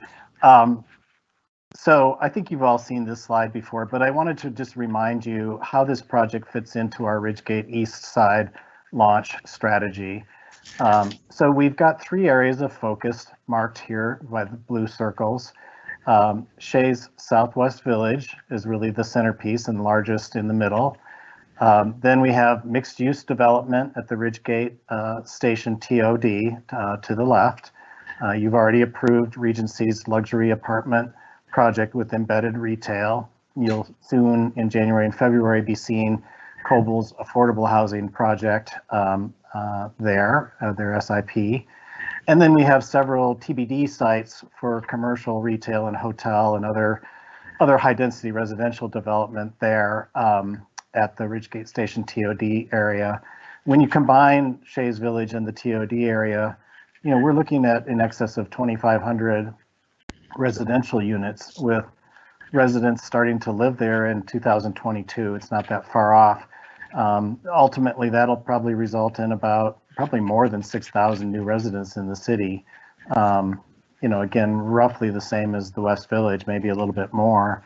And why? Well, because there's just such strong demand for residential in the city of Lone Tree at this location, given all of its many assets. And then the third area that we're focusing on is over at the Ridgegate Parkway Couplet District, where we're working as hard as we can to land a grocery anchored neighborhood center there, hoping for an opening in mid 2023. That would time nicely, and we think that's realistic and possible. So we're working hard on that, and then that will of course stimulate some other residential and commercial development in that area. We think that all of this, you know, these 3 development areas of focus enhance our collective ability to land the next big employer in Lone Tree and to really kick off the Lone Tree City Center. Also, as you know, Ridgegate is investing over $50 million in pre-development infrastructure on the east side, a little over half of which is already completed, and then we've got several large projects lined up for 2021 that we'll be embarking upon to support all these 3 development areas. Lastly, I just wanted to let you know why we selected Shea Homes for this really challenging and important role. Number one, we have a really strong corporate alignment between our 2 companies. Both are privately held family operations with a very long history and a focus on legacy quality type of development. Number 2, Shea Homes has just an excellent history and experience with large-scale community development on their own. They are a master community developer on their own, so they can certainly handle this challenge without any problem. And then lastly, they've got a proven track record for quality and customer satisfaction, and as we all know, that's really important, and we just think that makes this all the better. So with that, and unless there are any questions for me now, I'd like to go ahead and introduce Ryan McDermott of Shea Homes. Ryan is a vice president in charge of Shea's planning, and he has led their team's work on this for the past 2+ years. Let him introduce his team and take you through their project. Thank you very much, Keith, and welcome, Mr. McDermott. Thank you very much, and thanks, Keith, for the introduction. If we go to the next slide, please. As Keith mentioned, my name is Ryan McDermott, Vice President of Forward Planning for Shea Homes. So really my role within Shea Homes is, you know, the upfront engineering, design, and early construction activities. Briefly, kind of a history of Shea, the Shea family of companies, I should say. Shea families of companies were established in 1881 as a small pipe and plumbing company. Over its 110 years, has grown into a large, heavy civil infrastructure construction company, as well as a fully integrated real estate development company. Most of its heavy civil work is on the coast, with a multitude of different home building entities located throughout the states. More specifically, Shea Homes was established in 1968. It came to Colorado in 1997 with the acquisition of the Mission Viejo Holdings. Shea, as Mr. Simon alluded to, is a family-owned business, and it has some fairly large legacy projects, including the Hoover Dam, the Golden Gate Bridge, and the Bay Area Rapid Transit System. Next slide, please. Locally, as I said here, established here locally in Colorado in '97 with the acquisition of Mission Viejo Companies Holdings, which was Highlands Ranch, a community we're very proud of. Has about 36,000 housing units, 100,000 residents, probably an equal amount of dogs. More recently, we have had the pleasure to create and design the backcountry community in Highlands Ranch. It's about 1,100 acres in size, 1,200 units, some private open space. It has won Community of the Year, Best Clubhouse. So it's a community we've been proud of. Located just east of the Ridgegate East property boundaries, we have our Stepping Stone community, which once again is about 1,030 units on 400 acres, has a fully integrated parks, trail system, and open space system. And then finally, our most recent community we've opened just south of the city of Lone Tree in the city of Castle Pines, called the Canyons. That's about 2,000 units over 1,200 acres. It has been well received in the marketplace. It has a fully integrated open space, and we just most recently opened the coffee house in these struggling times that we all know about in March. And even though we've struggled through the pandemic, it has been really well received by the community. So once again, we're excited about these communities, but most importantly, excited about what we're here to talk about tonight, which is the Southwest Village of Ridgegate East. Next slide, please. So briefly, I want to introduce the team. Keith spoke to the Coventry team led by him, and then with John Connolly and Elizabeth Matthews. Myself at Shea Homes, with Jennifer Miller, does a lot of the heavy lifting behind the scenes for us at Shea. Our civil engineer for the project is JR Engineering, headed by Aaron Clutter. And then finally, the Sage Design Group is our landscape architect and land planner for the project, led by Phil Sage and Nick Moulter. Next slide, please. Everyone has spoke to this. I want to reiterate it again. These community development projects of this size and scale are a team effort. It cannot be done in isolation, and it has been, a great experience working with the city staff, the Coventry team, numerous agencies along the way. And like I said, these things do not happen overnight. This has been years in the making, literally, and so we're very excited to discuss the Southwest Village with you all tonight. Next slide, please. So vicinity map, I know most everybody knows the location of the Southwest Village, but I do find these vicinity maps to be helpful. Once again, the Southwest Village here is outlined with the blue star and kind of highlighted in the aerial exhibit, but it shows its immediacy and adjacency to both residential and commercial development within the city of Lone Tree, and then further north to the Tech Center and Meridian Business Park. Next slide, please. So why are we here? To discuss the preliminary plan, and the preliminary plan itself sets forth the framework for which all final plats and site improvement plans will kind of be measured against. Now that's really kind of, it's a much more granular document than say the PD or zoning, but it kind of allows a measuring stick for future plats and sets the framework for the development pattern for the site. Next slide, please. So how do we get here? There's several guiding documents along the way. Ms. Floyd did a wonderful job in her presentation kind of outlining those, and more specifically, I'm just going to go through a couple of them. Obviously, first and foremost was the comprehensive master plan from the city of Lone Tree. As you all are aware, these are kind of high-level documents, say 30,000, 20,000 foot documents, but really starts to encourage certain principles that lend us to design of the preliminary plan. That includes universal housing design, allowing residents to age in place. It really speaks to preserving natural environment and enhancing the natural environments. We took some of these guiding principles to start outlining the preliminary plan development pattern for the site. Next slide, please. The next is the PDD, or the Plan Development District, for the site. Now, this is the next level of granularity to the site. It starts to outline, uses within the site plan, boundaries to uses, density studies. So it's kind of a next level of information and informing the development plan of the site. It really starts to speak towards how buildings are oriented, minimize kind of disturbance to natural topography, and some of these higher level principles that help to, like I said, inform the design of the preliminary plan. Next slide, please. Finally, last but certainly not least, the sub-area plan, which is the next level of kind of in-ground information. Now, this starts to really talk about modified urban grid, innovative strategies in design, collective, cohesive open space patterns. So it really is the next level of kind of guiding principles to get to the preliminary plan. Next slide.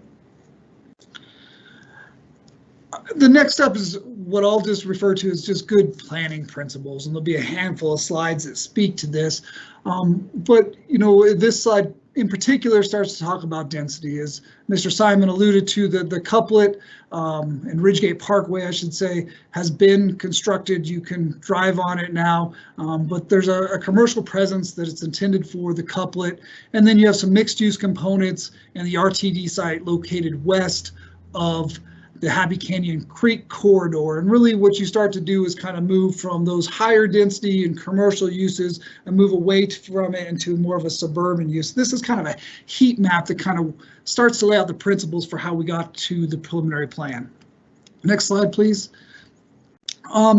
Slope, drainage obviously play an important role in informing the decision of how a plan is developed. So we do have several ridge lines that everybody's aware of on site, several drainage ways, those being Happy Canyon Creek and Badger Gulch. There are some power lines that bisect the site, highlighted in the exhibit in yellow. And so really we have to start paying attention to kind of those physical characteristics of the site and start to kind of define the site parameters. Next slide, please. As I spoke to topography and slope, there is 300 feet of elevation gain across the site, from its low point at Happy Canyon Creek to the high point at the bluffs.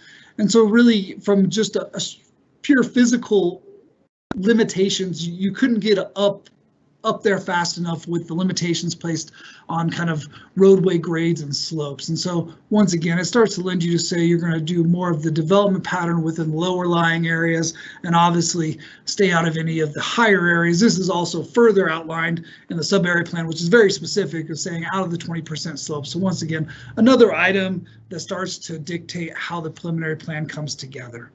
Next slide, please. Certainly of importance is access. We all have the necessity for life safety services, so we need to make sure we have proper access points to the site. So we really spent some time understanding where our connection points are at, just from access to the site, and once again starts lending itself and dictating to the site parameters to develop the preliminary plan. Next slide, please. So we took all this information, we kind of digested it, we went back, worked with staff, certain referral agencies, engineering, just a lot of input. And really, we started to hear, some pretty regular comments, a lot about connectivity, integrated open space, limiting retaining walls, doing our best to limit grading, use product to help with some of the topography. So we started to hear these comments. We went back to the drawing board and came back and said, okay, I think we've got something put together that makes sense. So next slide, please. So really we landed with the preliminary plan that you see in front of you today, talking specifically with parks and trails and open space and this connectivity. We created a hierarchy of trail systems, hierarchy of roadway systems, really started working through that hierarchy as to who builds them, what type of surfaces are they. So really kind of come up with a collective effort to come up with a good connectivity plan and integrated trail system and open space and parks plan for the community. Next slide. One comment we heard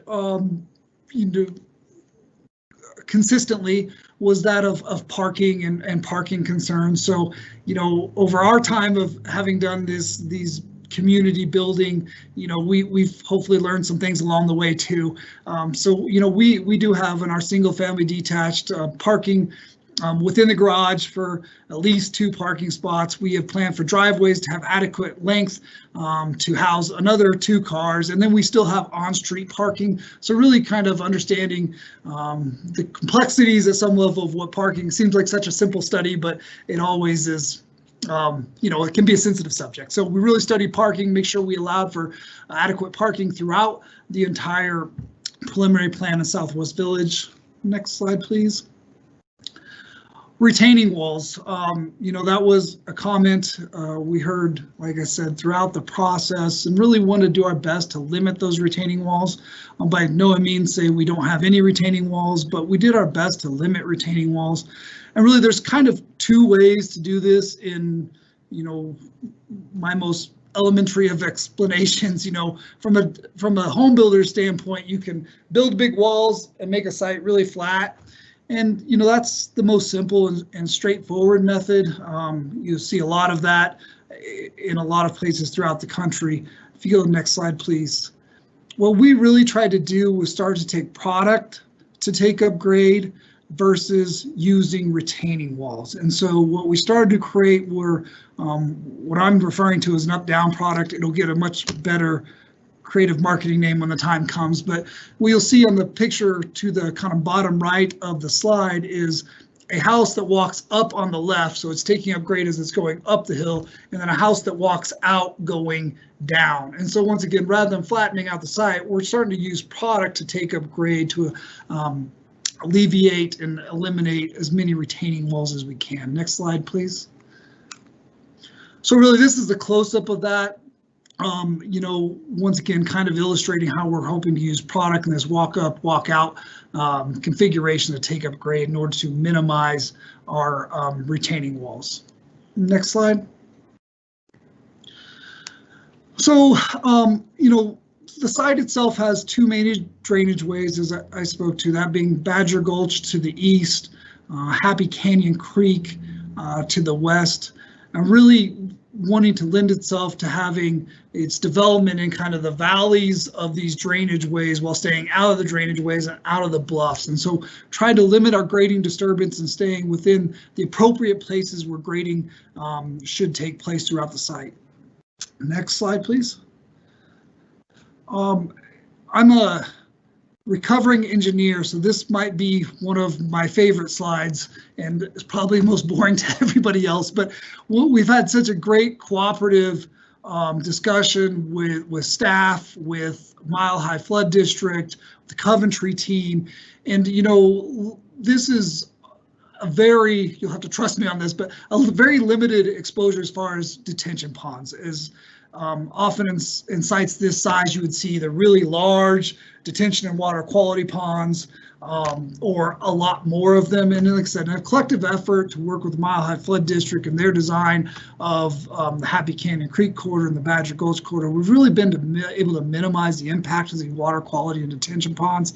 And so, like I said, as a recovering engineer, it's something that's pretty exciting. I think it's kind of a low impact feature of the site. Next slide, please. Finally, in the same vein as of being a recovering engineer, we got to talk about sewer and water and looping. And so we spent a lot of time understanding kind of Parker water requirements for looping of the systems, what we need for life safety services as far as access to the community. And so spent a lot of time going through those and understanding how the site gets served from a utility standpoint.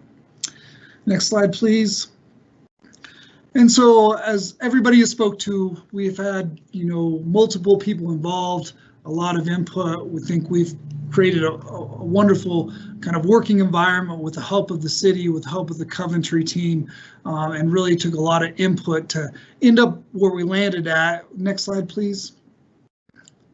Which is the preliminary plan that you have in front of you today. About 700 acres in total, 1,200 single family detached units, 230 plus acres of open space, roughly 30 acres of neighborhood parks, 80 acres of regional parks, 6+ miles of trails, 8-acre school site. So we really feel it's a great, fully integrated community.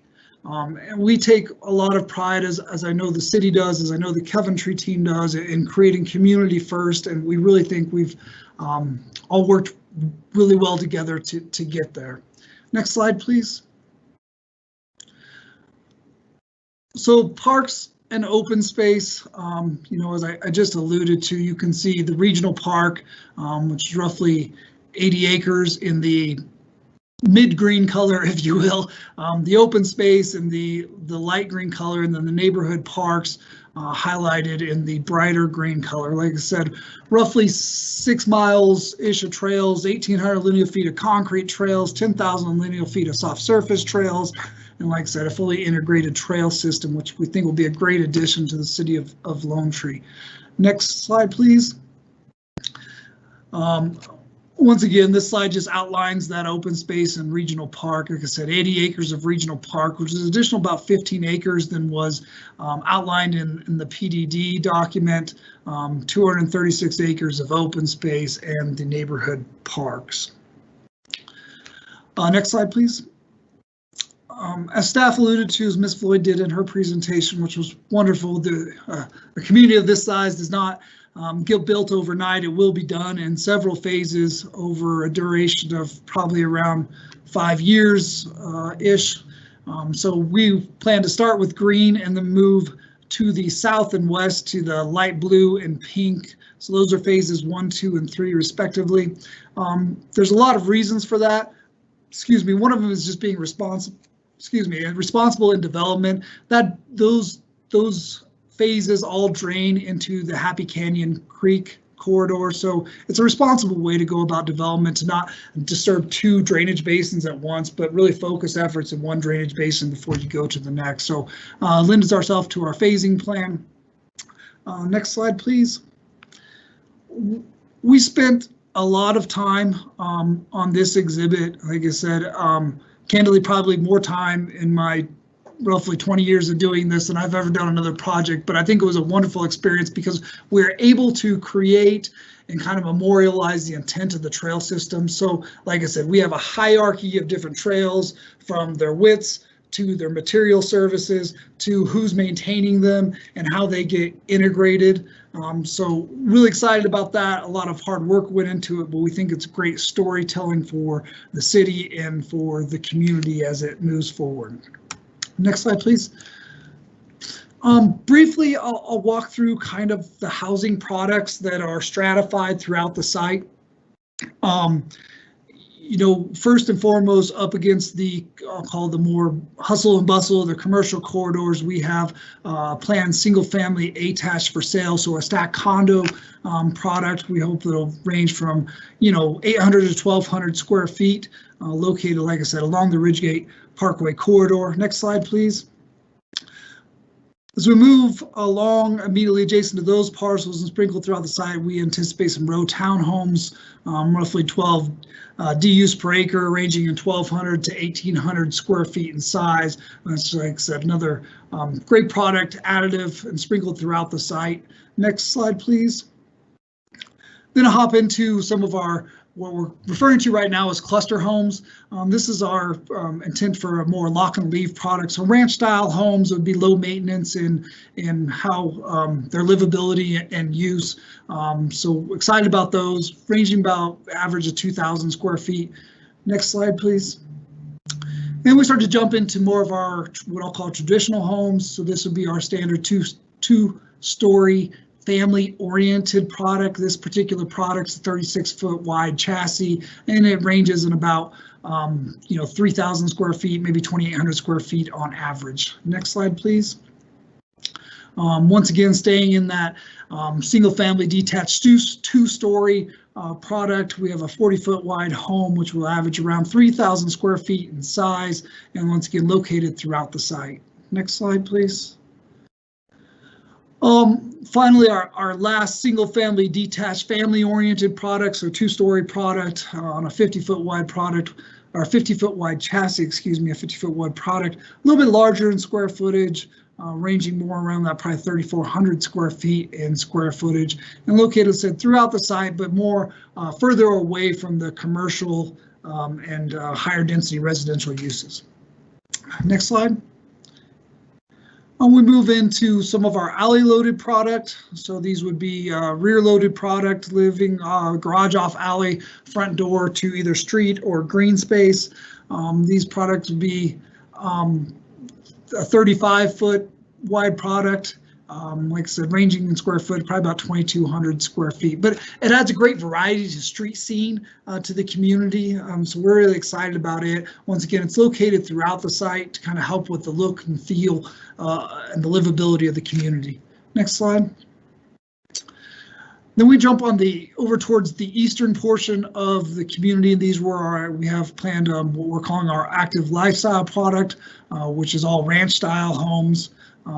As I think everybody's aware, is a pretty heavy market for ranch style living.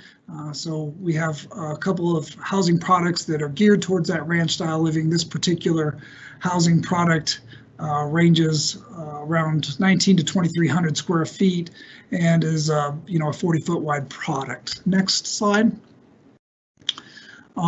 Here is the up-down product that I showed a little bit earlier. So you're going to see it sprinkled throughout the site as well. It is located in areas where we have to take up grade. So it's a little bit smaller in square footage.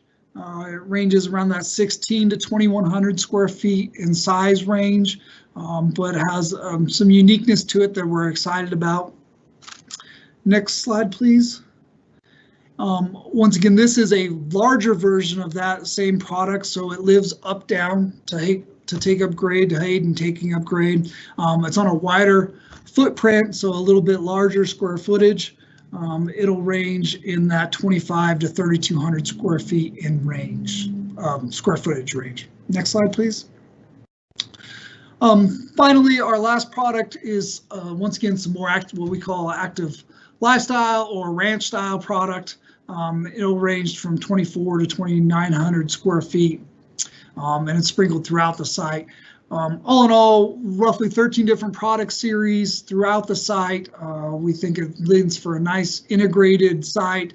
It allows for a variety of product from kind of first-time buyer to last-time buyer, a variety of square footage and living styles. So we're excited about the diversity of housing product that this preliminary plan lends itself to for the Southwest Village. Next slide, please. So there are several additional topics that we'd like to discuss tonight, most revolving around product design. And the next couple of slides are just illustrations of some concept designs that we have going on in housing. Next slide, please.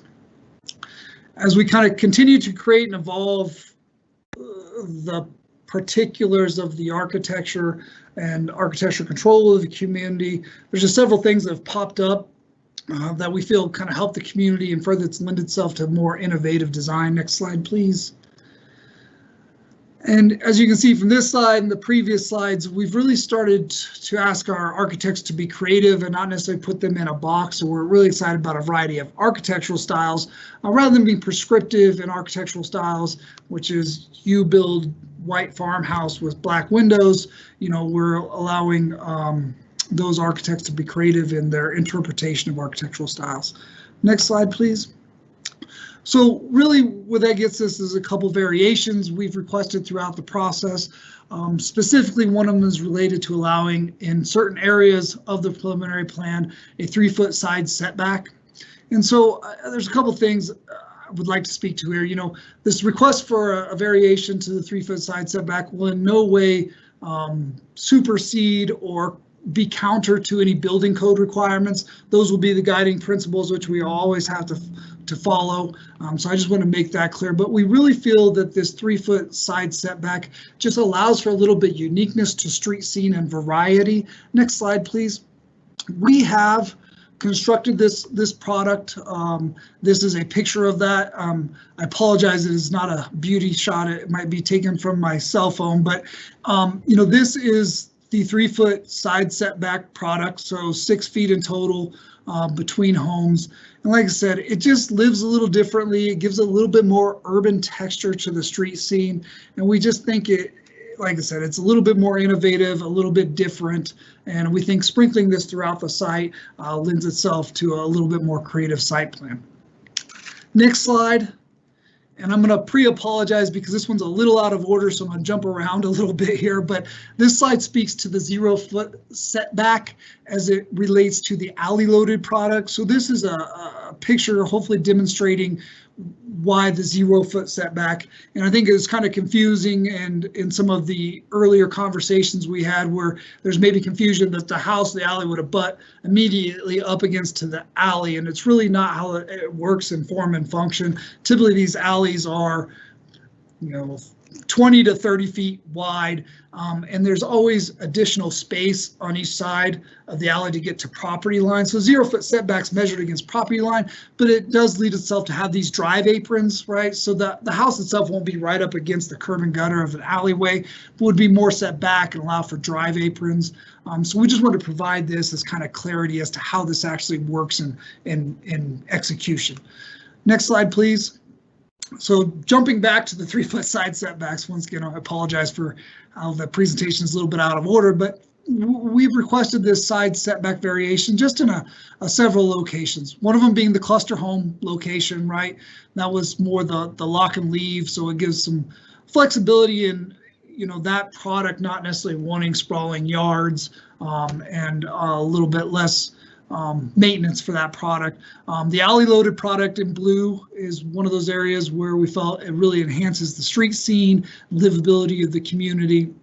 And then finally, the peach salmon colored area, which is the luxury up down product, which will live more to the front of the rears of the product, right? Because between houses would have slopes. So it just made sense that might be an appropriate place to have the variation for a 3-foot side setback. Next slide, please. Next thing we're really excited about for a variety of reasons is this concept of ADUs and kind of ADUs within housing units. It has created a couple of challenges along the way as far as site planning and site layouts concerned. If you go to the next slide, I'll speak to it a little bit. I think it shows it a little bit better, but a majority of these ADUs have access on the side of the home, which is a requirement of the sub area plan. And so one of the variations we're asking for is this opportunity to be able, where if an ADU is chosen, that we'd be able to alternate that side setback. So on the portion of this exhibit on the left, you can see that house that has an ADU entrance has been shifted to the side to a 3-foot setback, allowing for a little bit more gracious space on the side setback, so a 7-foot setback or 12 feet between homes. So it just feels a little bit better if you are the resident of the ADU, that you have a little bit more gracious entry within that ADU unit. A couple other things, next slide please, apologize. A couple other things along the way, like I said, a lot of these are lessons learned over years of doing this. We really have, in reviewing the design, paid attention to what I'll call all of our problems all over the year, right? And snow storage and snow plowing is always one of them. So we have planned for snow storage spaces throughout, specifically some of these alley loaded or tighter areas. So we really have paid attention to that. We plan for those spaces, like I said, lessons learned along the way. Next slide, please. The other one is flag lots. We have a variation request to allow these variations where we have these flag lots that will not be able to meet the maximum front setback of 20 feet. So these are just irregular shaped lots. We refer to them as flag lots, where the driveway just has to be a little bit bigger in order to fit the product on the lot. So that is one additional variation we had also requested along the way. Next slide, please. Another topic obviously worth discussing is the FAA requirements in Centennial Airport review area. And I think a couple of things to note here is that the landowner, Coventry, has recorded navigation notice against the property. And due to the fact that notice runs with the land, it's a great way for all new and subsequent buyers to understand that there is an airport within proximity to their homes. Additionally, Shea Homes will provide disclosures to all through our land sale process as well as our home sales process. So obviously we'll provide disclosures to anybody who may be a builder partner throughout the project, as well as anyone we may sell homes to. And furthermore, to kind of elaborate on these slides specifically, the slide on the left is kind of a noise zone overlay, and you can see the Ridgegate site sits outside of either the pink or the blue areas. So if we had been located in those areas, you would have to do certain noise mitigation construction methods and means. So you might have to do thicker walls on houses, extra insulation, thicker windows, those sort of things. Regardless, we're outside of any of those impacts that would be placed on the development from the airport. The next one is the, I'm going to refer to it as the kind of the glide path. I believe it's officially called the Civil Airport Imaginary Surface, but I'm going to call it the glide path. And the way this works is if you're within that glide path, it doesn't necessarily mean you can't build. It just means you may have other restrictions placed on you by the FAA in the notification process. However, none of the Southwest Village falls and penetrates this glide path. We can go to the next slide, please. We kind of try to cut a cross section so everybody would understand.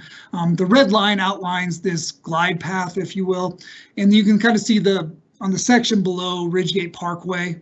And I know it's hard to make out at this scale, but that's 160 plus feet delta between Ridgegate Parkway and this flight path that if you were to penetrate, you might have certain restrictions or requests by the FAA. None, as I said before, none of the houses, street lights penetrate that zone. So we're not in, I guess, I don't want to say violation, sounds like a strong word, but we're not in conflict with the glide path with the Southwest Village. Next slide, please.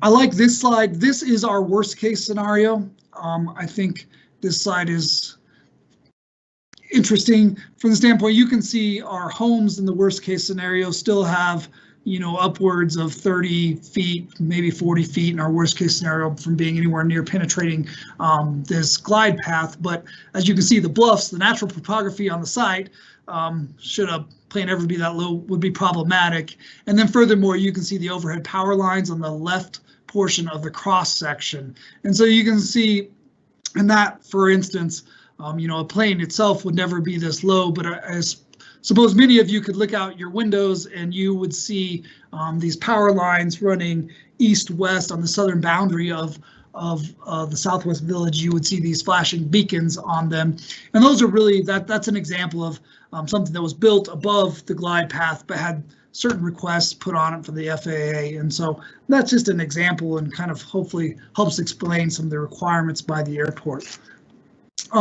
Next slide, please. As Ms. Floyd alluded to in our staff report, we do have both an active and inactive eagle's nest in the Badger Gulch corridor, so closer to our Phase 4 area.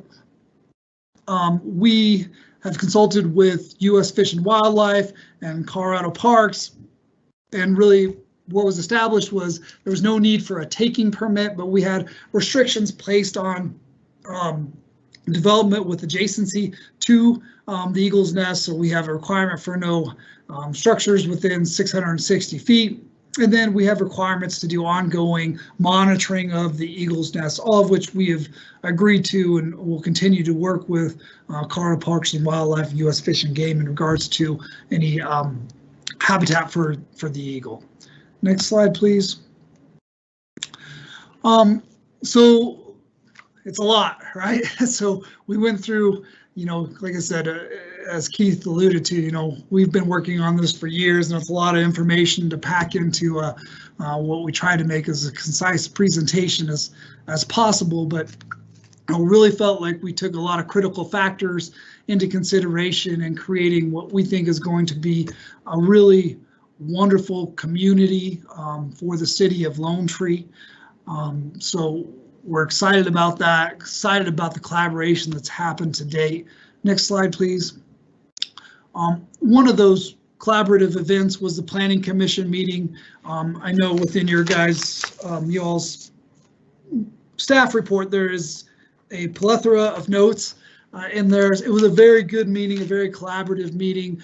Like I said, I think there were several items that were discussed throughout, and I think one of them we really came back with and studied. Next slide, please. Was, their comments related to the open space and trail system. One of those was creating a loop off the overlook point, and then really being able to utilize some sort of demarcation for trail looping within the open space system. So this will evolve as plats come in and site improvement plans are completed for the community, but we thought it was some good feedback. Obviously, this was not their only feedback. There were other things throughout the presentation that we've integrated, but we thought this was worthy of note. So finally, next slide.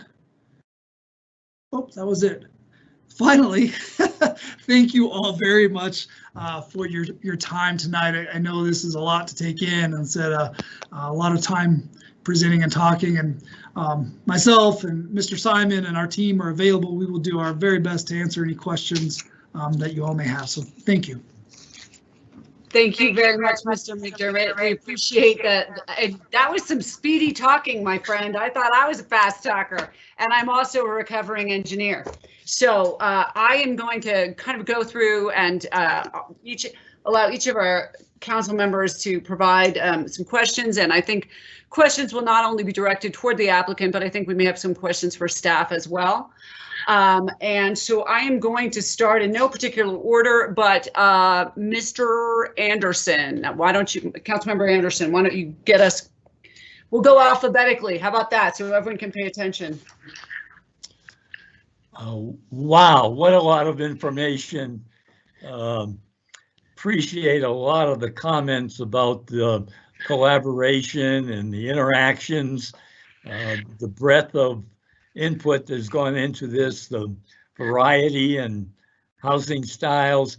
I think, Keith, you know that I have a strong interest in the open space, parks, natural areas, connectivity, and the plan just sounds like a place where people will want to live, and that's what we're trying to create. I noticed in reading through the document that there was some concern about the timing, and some triggers I think were set regarding the road going through the regional park. Any thoughts on how that is going to come together? Yeah, I'll take a stab at that, and then I'm sure maybe staff can be additive.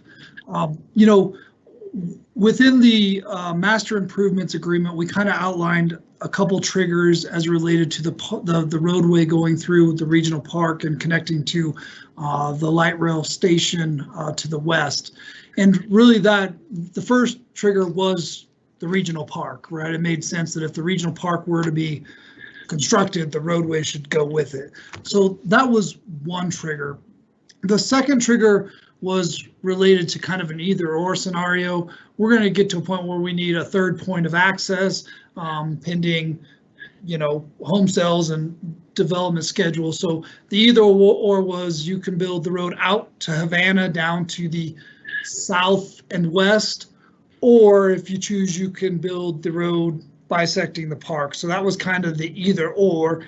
And then the last scenario was tied to a building permit number, and I apologize, I don't remember the number off the top of my head. That's fine. But it was I think it was 800 or 900. It's within the master improvement agreement, and I'm sure staff can correct me if I was wrong. But we did work through those scenarios to come up with what we thought was a rational approach. The amenities over here in terms of the open space, the trails, the parks, the regional parks, what an attractor for the people, what an enhancement to quality of life. And just concerned that, that all comes together with the regional park in terms of its being an amenity available to people and that roadway goes in a timely manner. Councilmember Anderson, would you like staff to clarify any of the additional comments on that? Justin, our Public Works Director, do you want to provide any additional input if you're on? Yeah, thanks. Thanks, Mayor.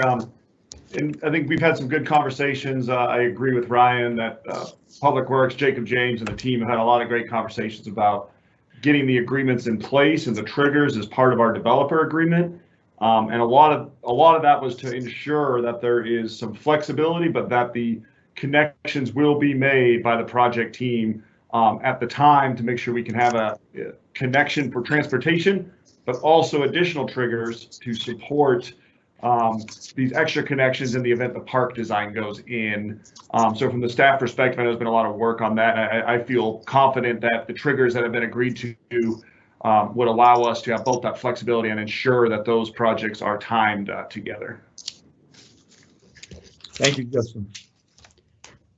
Councilmember Anderson, anything else, or feel free to jump in when if a council member wants to follow up on something that's being said by one of our peers, one of our partners at the table, please do so.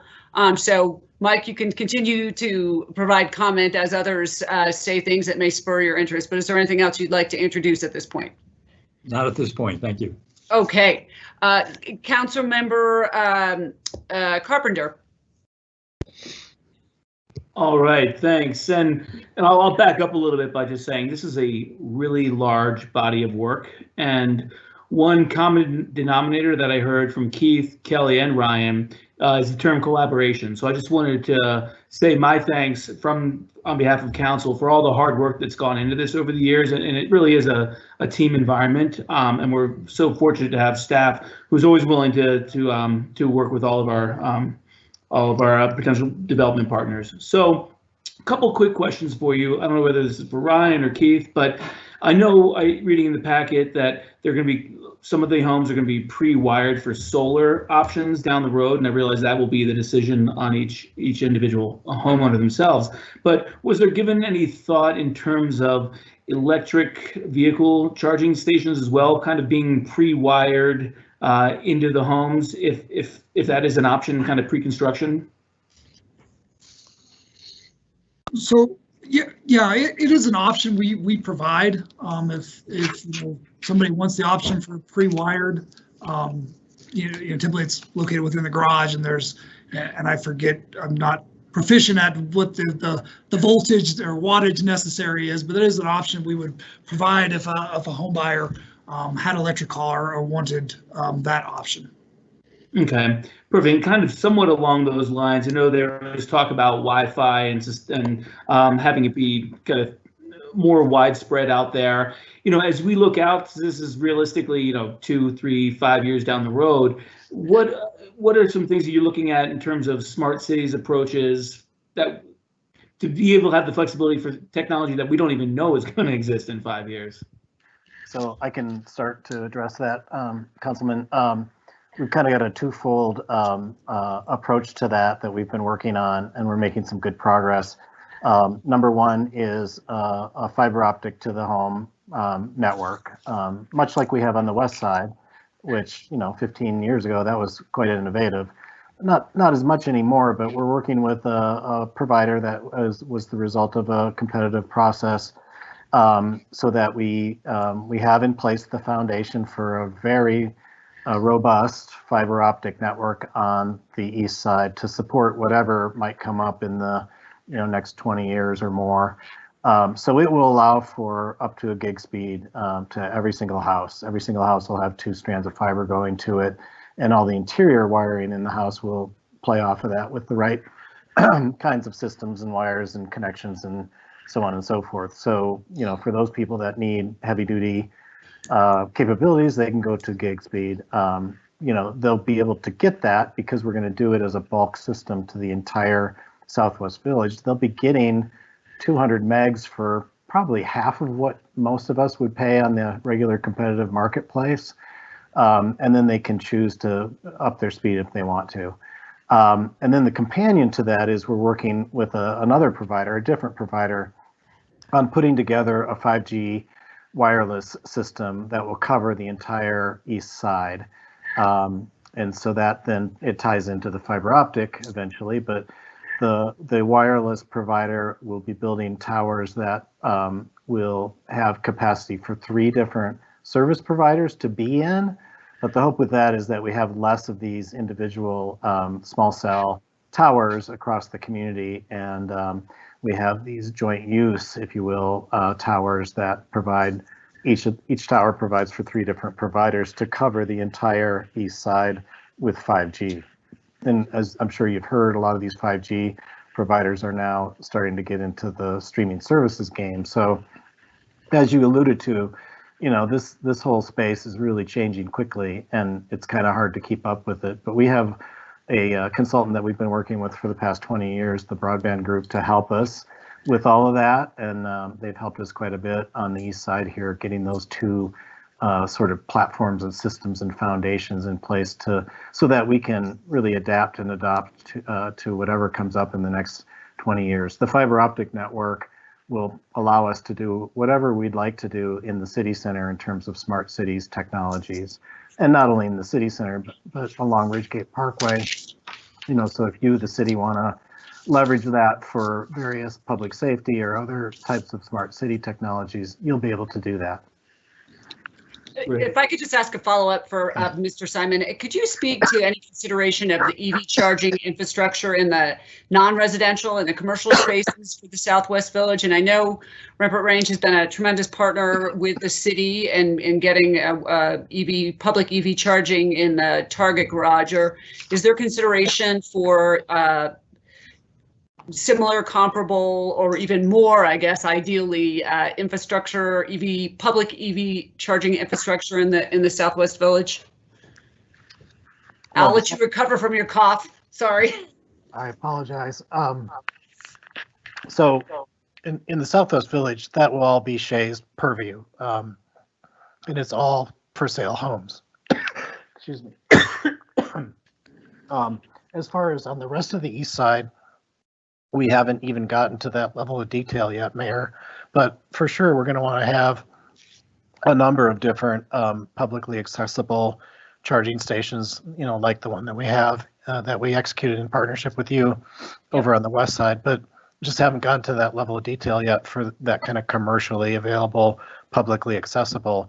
Whatever happens in the Southwest Village, you know, will be up to Shay and their home buyers, you know, in terms of if they want to execute an option to have that capability. Thank you. Thank you. Okay, sorry, Jay, I jumped in. Go back. No problem. No, and thanks, Keith, for that. And sorry to get you all choked up on that. But I know this is part of a different process, but I know it came out in the Planning Commission meeting. But just the emphasis on potential future dog parks as well. As we see in Prairie Sky, there's certainly a demand for that. And I know that's under a whole different, again, a whole nother different process, but I just wanted to plant that seed for you all as well, just proactively. I love the concept of the trail system as well, taking advantage of that grade change there, and we'll call it Bluffs 2.0, but I look forward to seeing what that's going to look like, but I think it's a great amenity to have there. And kind of along those lines with the challenges that you have with that kind of slope that you're dealing with, I really was impressed. I'm looking through the packet at the you know, instead of using retaining walls, to go the use of product to mitigate that grade. So I really like the creativity there, and that's where I've been partnering with someone who's been doing this for a long time, and at the capacity, if you're doing it, certainly is going to pay some dividends in the future.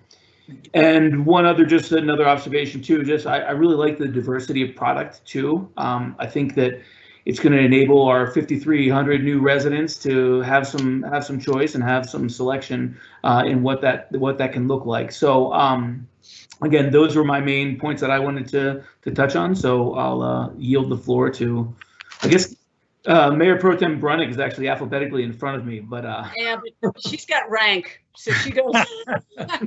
She goes at the end. Councilmember Shaw is next.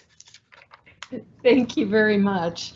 I love this this design. I think that the variety of homes that are being presented that will appeal to so many types of people, so many ages, you know, from the low maintenance cluster homes and the product that uses the grade to its advantage. Just wonderful. And I appreciate the fact that you listen to the feedback from Planning Commission. I think those loops are brilliant ideas. That seems to be, to me, when I choose my walking path, I go in a loop. I don't go to a point and turn around. So it is it'll be a natural favorite over there, I'm sure. I think my concerns come from parking, and in particular the alley-loaded product. I've had a lot of comments from residents in Ridgegate East or West about those and how challenging it is, not only for you know, people who use their garages for stuff other than cars, but and don't really think it through by the time they move in, to delivery trucks, whether they be Amazon or longer time delivery trucks like appliances and furniture, that tend to block people's garage access, to parking for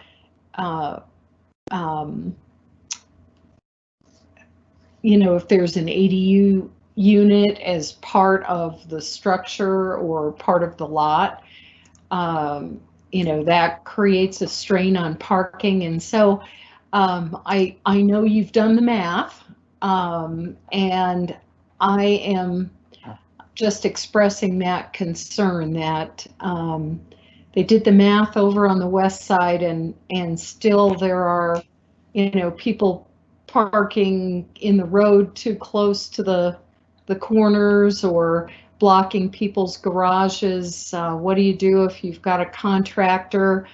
I can personally attest, there's next to me, we have lots of space and front-loaded driveways, and there have been construction people for 3 months taking up the frontage of 3 homes for workmen and so on. So I just feel a need to make sure that we are thinking very closely about parking and the frustrations that just a little bit too little can bring to a community.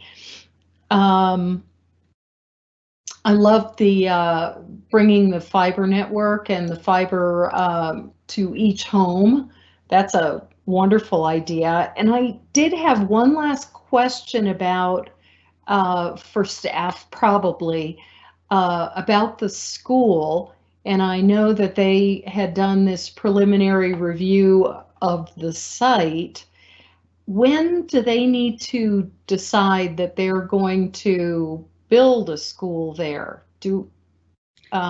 So Councilmember Shaw, I have a follow-up for 2 of your questions.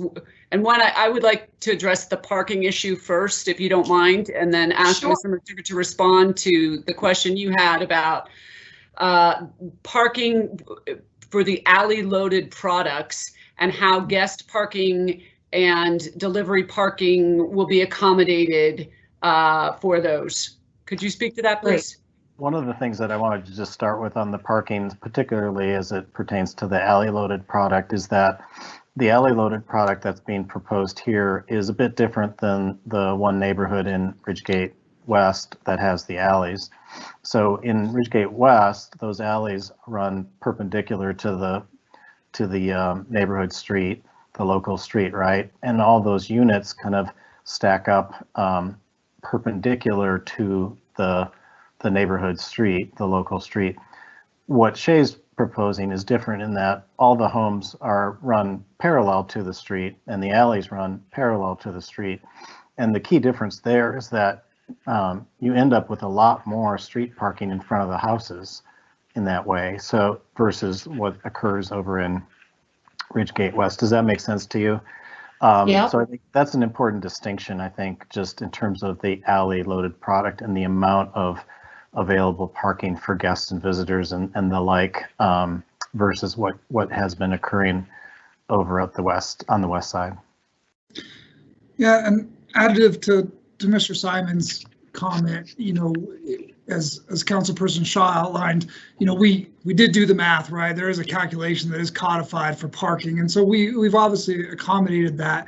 And I think to Mr. Simon's point, there's a lot of times, not every time, but a lot of time there's street parking, you know, on the fronts of these houses.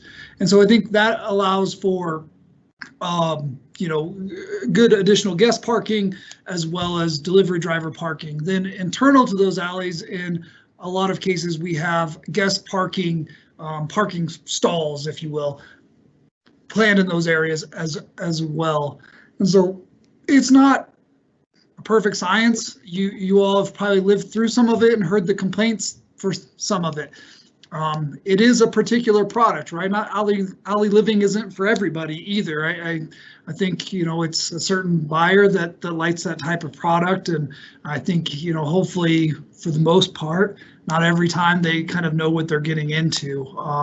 So like I said, we've done the math, we understand it, we hear those complaints as you know, members and leaders of the HOAs as we go through these master plan communities, and we definitely do our best. The other thing that we do, or we've historically done, is, you know, additional signage. Often, you know, you can have signage along an alley that says you know, XYZ addresses are this way, or guest parking. So a lot of times signage can aid in those situations as well. Mr. McDermott, is there any kind of a metric that you use for visitor parking for these alleys? You mentioned that there's some visitor spaces, so is there a metric for that you internally use that you've developed? Always trying to learn. Yeah, there is, and I wish our land planner was a presenter. Maybe he can text me. But, you know, it's a 2.5 or something like that, you know, units per total units per housing, you know, it's something like that. I don't know what the exact math is, but we do, like I said, try to accommodate over the years, having learned. I think we would appreciate you communicating to Lone Tree staff what that metric, and then how it is being applied in the Southwest Village. I would be interested. And then another parking comments regarding this. I appreciated very much your comments about lessons learned and the quality and character of Shay Homes and how much good work you've done in the community. I too feel like I've been doing this for a long time and have lessons learned, and a lot of my comments and questions tonight are going to be in the context of things, as Councilmember Shaw just mentioned, that residents have already raised to us, and kind of lessons learned from my 13 years of engagement with the City of Lone Tree and the Planning Commission and Council. So with that, one of the other issues is our trails are very popular and people love them. And we frequently then get complaints from residents in neighborhoods about folks coming in to access our trail system and parking in front of their house. Has there been any parking that you have identified that would support you know, folks driving in to access this beautiful trail system you're creating? Yeah, one thing we've had the opportunity to present the neighborhood parks plan to both Planning Commission as well as South Suburban Parks and Rec, and to the Recreation Advisory Committee. And really it didn't probably show very well in this presentation tonight because it was a parks oriented presentation, but that we'd given previously. But really that Park B, the center park, has additional off-street parking within it. And it is kind of the hub to the spokes of the trail system. So not every trail obviously goes to it, but a lot of the trails lead out of that. And so we plan for additional parking there. Obviously, there would be on-street parking on that east-west collector, but additional off-street parking in that location. Wonderful. I'm glad you had that. I'm glad you guys thought about that. Keith, do you have something else you want to add? Yeah, and Mayor, there are a couple of other parking reservoirs that would be available for those types of trail users that maybe don't live in the village. Number one would be at the elementary school site. The idea there with joint use is that during the non-school hours or on weekends, their parking lots would be available to the general public.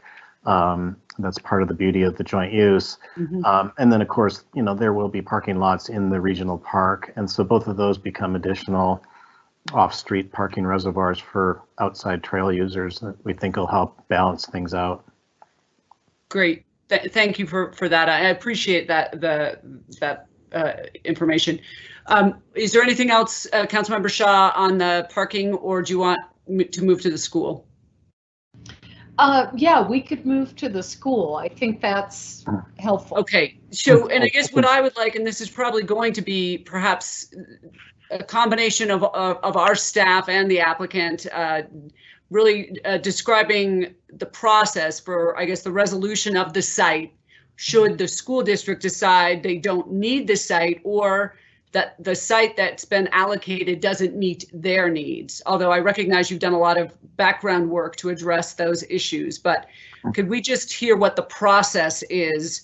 We're dealing with the consequences of land that had been designated for a school, and now decades later, they're saying they don't need the school. We've also dealt with the process when people bought a home thinking there was going to be a school, and then the district came back and said they didn't need that space anymore, and now it's housing. So I think council is very interested in understanding the process, recognizing we don't know how it's all going to get resolved. I'll start and probably make this short, Mayor, if that's all right. That's perfect, Seth. Yeah, the process is that land will be transferred to the city in relatively short order. And then it will be up to the city to decide if the school district, you know, decides not to use it. It will be up to the city to figure out what to do next. And working with our partners on that. Mm-hmm. So the ball will be in our court. We you know, that was contemplated in the, I don't know if it was the sub-area plan or the annexation redo of the annexation agreement, but you know, so we would avoid exactly that kind of issue that you're talking about. We were just had a meeting earlier this week to kind of discuss that internally, and probably I would ask that we would stop leave it there for that conversation. Yeah. Leave it. Well, okay, I'm comfortable leaving it there for now. Councilmember Shaw, did that address your issue?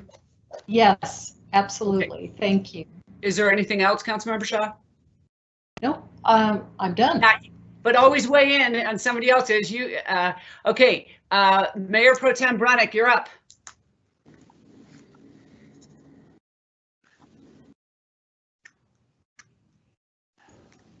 Sorry, I've been on mute. Yeah. Believe it or not, there are more conference calls going on in my house besides just me. Trying to keep the noise out for us all. But I'll save us the time.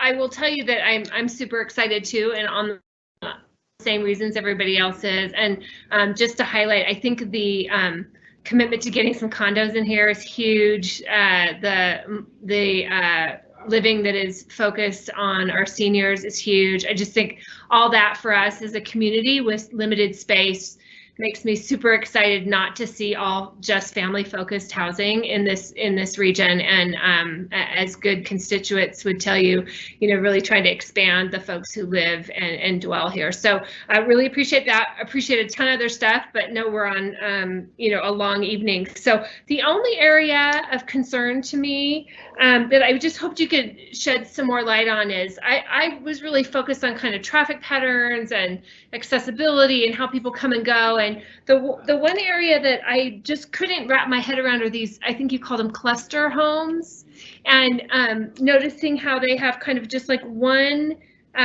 inlet with a roundabout kind of area, and then small, I don't know if they were driveways or what coming out. Could you just help me wrap my brain around how those are structured? It sounded like they were attached but do they still have garage? Like, can you give me just like a dive in on some of those so that I can understand whether I have a concern or not around specifically like the driving and driveways near there? Yeah, so I'll start with my disclaimer, as Ms. Floyd alluded to in her presentation. You know, it's a moving parts and pieces, and if it were to become an attached product, you know, it would come back in for a site improvement plan to really explain how the product works and how it lives. As contemplated, it kind of has a multi-use private drive that has several houses that come off of it. And they would each have their garage, but in some cases, it's really hard to explain without a drive. But yeah, but you know, they would have would have your 2-car garage and an entrance. They would have their private yard would be oriented towards the rear, but they would not be large private yards, right? These would be for a lock and leave buyer. It's enough, candidly, where it goes is everybody needs a place for Fido to do what Fido does, as really becomes a priority. And so it's a pretty small as far as private yard space. And then what it ends up with is a common or shared, larger shared common space that could be used for congregation or shared space, shared socializing space. But Ryan, it's probably safe to say that this product has been used quite a bit in your California market, and I think your market analyst and your team feels like it could really be popular here, so that's why you've included it in the mix. But they are, to clarify, they're single-family detached homes predominantly, but they could also be attached as an option. But right now the plan would be they'd be detached homes pretty close to one another, each with their own garages, but they share this common driveway access point. Yeah, sorry, that's safe to say, Keith. You know, it's super popular right now in the marketplace, right? Because it's that kind of geared towards that, like I said, lock and leave buyer, and it does have this shared, driveway, which would have a separate HOA just for that community that would maintain those, but that shared driveway would have several garages facing it, right? And they would all access off that driveway. Like I said, it's hard to explain without a picture right in front of us, but right. So I guess, Kathy, if I could just jump in, what I would like staff to clarify for council, what is it that we are giving our blessing to this evening with this product? Because I do think that access issue is important, and while the product may work very well in California, we have, the crazy weather we have here with snow from, potentially 9 months a year and all. What are we giving our blessing to tonight with this cluster product? Is it going to come back to us as an SIP? If it's detached single family homes, it's not. Correct. And that's why I wanted to try and set the stage for that in my presentation. What we are looking for in terms of approval as it is drawn currently is for approval for that single family detached product with those private drives, as Ryan mentioned, with that smaller neighborhood HOA that would be specific to that particular cluster to manage that component. And that's one of the reasons that staff asked for some additional detail on exactly what that drive would look like, so that Justin's team could make some assessments relative to accessibility and kind of the in and out of traffic. Now, in the event that one of these cluster areas transitions downstream of development, and they come back to us and say, hey, we're going to do this in duplexes or a triplex, that then we would start looking at that single family attached tract, and that would be the SIP process. Does that? Yeah, I guess what I would like to hear then is from Justin on why he thinks that this plan as drawn is accessible and doesn't require an additional outlet, and concerns. I assume the fire department has blessed this plan as well, that they can get the access they need there.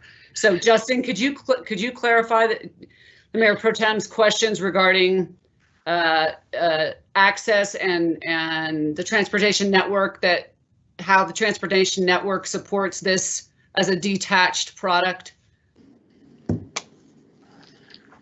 Yeah, so I think one point of clarification, yeah, this, certainly outside of us, South Metro did look at this for sort of those access questions. Certainly we refer to them for part of that.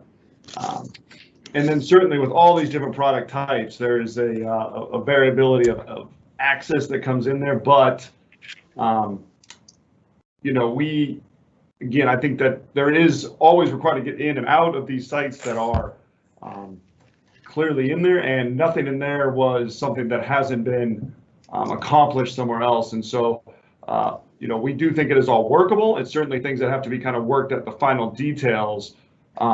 But that is at least when we're looking at it, everything in there can be done safely and can certainly meet all the criteria. Whenever we introduce a new product, we do have to look at that. But I don't see myself anything, but certainly looking for comments and concerns about what that would look like. Well, I'm gonna let the Mayor Pro Tem finish, but I might have some additional. And Justin, what street profile prototype is this which one of our street standards does that? It's a private street. That whole thing and with the cul-de-sac is a private street, not just the drives? The cul-de-sac is marked as a local street with detached walk and parking and no bike lanes. That's how it's marked on the blue, right, on sheet 6 that I've been using. So I assume that's what that portion of it is, although it seems hard to believe that could be true down at the roundabout part, but that's what I'm trying to get a clarification on. Right. Which one of our street standards that is, and is it the entire thing? And then is the expectation the private drives were explained to access the units? But I do have a lot of questions about what that looks like and what we're saying yes to tonight. So the one thing I'll clarify, on top of that is yes, every section that is shown in the blue or of the different street sections are all within our local street standard. The attached sidewalks is where there is slight modifications to the right-of-way line that will, based on the product type, have a little more or less utility easement that exists behind it. But the roadway itself is consistently the same width. The sidewalks are the same 5-foot attached walk throughout all those street sections. The private alleys are obviously a different section, but all the street sections right in there. There was one other section that at one point was discussed, but that is not shown, I believe, Ryan, in the current plan that showed parking on one side. Well, this says it has parking. Sorry, I've got my flashlight out so I can see the different color. I mean, my phone, because I'm like, the lighting in my office is getting worse as it gets darker outside. Yeah, every street should have parking on both sides, and every street that is public has parking available on both sides at this point. Yeah, it's just hard to believe that all can be accommodated in that space, guys. Yeah, I don't know if, the roadway itself is 36 feet from flow line to flow line on any of these cross sections that we're referring to. And so again, that is, if you think of Montecito, some of the other neighborhoods on the west side, those are 28-foot streets. Everything that is being shown, and again, Ryan, my understanding is everything shown is a 36-foot minimum street that is a local street. Yeah, and go ahead, Ryan. No, I was sorry. I was just confirming, looking at the street sections, make sure what Justin said was correct. And then I'd be additive on the private, I'm gonna call them private drives. Those would have to be vetted through the platting process, also with fire, right? Because that starts to be, they need turnarounds, they need to go back out. They've got, so there's certain requirements regardless we're gonna have to meet on those private alleys. So, we would have to, as we went through the final platting process, define those. So correct. Right now, there's 16 that are as drawn. Am I counting correctly, or is it? Are you looking at the cul-de-sac component? Yes, I am. That cluster home area. So there's 4. It's kind of like a pinwheel, right? There's 4 units. Oh, at the end of each of those. So that's 4, not. Yeah. So there's 4 of these smaller ranch style kind of lock and leave homes at each one of those. Oh, wait, I know, there's a detail on this in the back.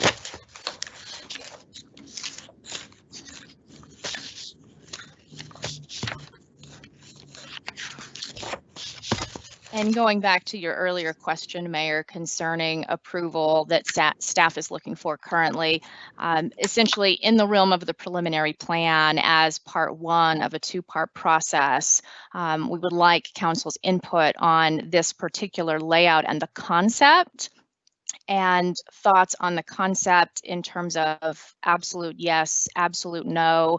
Is council comfortable enough with the concept as laid out relative to the additional technical supplements and to the additional review that will be required for these when they come through at the platting process for this component to be approved? So it's more to, again, the large picture concept for these cluster developments, because they absolutely will go through additional review and the fine-tooth comb of the engineering design when they come through final plat. If I could direct council to the last page in the set of plan documents that were delivered to our homes, it provides a little bit of a better picture, at least from my perspective, of what those look like. Mayor, there's a sheet 28 as well, I think. Okay. Unless I'm reading it wrong. I believe has a nice close-up of that particular cluster. 28, Kath? Yeah, sheet 28 of 57. That's correct. Yeah, oh yeah, I wasn't looking far enough over. Yeah. So just two additional comments. One is I super support this kind of product, right? To your question, that I love having some other stuff. I mean, I just think it's so great. It's what's going to really help this development stand out. It's what's going to drive, all kinds of good stuff for us. So it's not about the style of development. I'm from California. I lived in houses like this. Totally get it. However, my concern is just with access, which comes back to parking and snow removal, all the same stuff that we're talking about in other areas. And it was harder for me to visualize with this one how that gets managed. So that's kind of what I'm looking for. Is just what I wouldn't want to do is create. Anytime I see that kind of roundabout, it's always more worrisome with parking. It's always more worrisome with coming in and out and the amount of traffic. And then add on private drives on top of it, which just creates yet one more complexity. So that's my big concern. It's not in the product itself. Really excited to have that style of product in the development plan. So to answer the question directly about whether I support the product itself, it would just be in making sure it was formatted in such a way that it didn't become troublesome with those other issues. Yeah. And we have, just to clarify, we have built similar products in Highlands Ranch. So we have some experience with this type of product, but you're correct, right? It does take a different level of service. So this sub HOA would have, different standards for snow removal, and it's a little bit more complicated, but it's a nice additive product for the community and a specific buyer. And I very much appreciate everything that's been said in that perspective, but going back to the lessons learned, there are things that I know we will hear, and at some point, any HOA that has to pay the cost of snow plowing and road maintenance is going to come to the city and ask for the road to be taken over by the city. And that I know for sure. And it doesn't matter what is in the covenant documents. It doesn't matter what the HOA guidelines rules say. Even neighborhoods behind gates in the city of Lone Tree have come and asked that the city take over their roads. So my concern is that the burden placed on a very small HOA and the small number of houses and kind of the specialty care that's going to be required to plow and maintain those streets. And that's, I guess I would like to understand better how, if you have this product and it's different in Highlands Ranch because it's the county. It's not, it is not, it is, there's another level removed. Local government is local government at the Target, at, you know, the King, at the Safeway. And I don't want to preclude the use of this, but I also don't want to bless the use of this without additional information about how it's going to be maintained. And perhaps there should only be 3, not 4. And it'll give a little bit more ability to store the snow, move the snow, or the roads to be a little wider. And that's where I'm sitting right now. Can you guys respond to that? How can we address moving this forward, but not saying for sure you get that many on us on these? I mean, I guess the only response I would have is just, you know, that as the project gets through the final plat stages, these refinements would be made at that time. You know, and that's the next level of detail that goes into this, from a preliminary plan down to a final plat stage. You know, other than that, it's like I said, it's hard to really go through and address your specific concerns without, you know, additional site planning. Right. I'm wondering if there's a condition that says up to this many, but not guaranteed this many cluster homes. Would that be something, I'm not even sure council wants to consider that, but you know, the exact number of the cluster homes would be refined as the site work moved forward, right?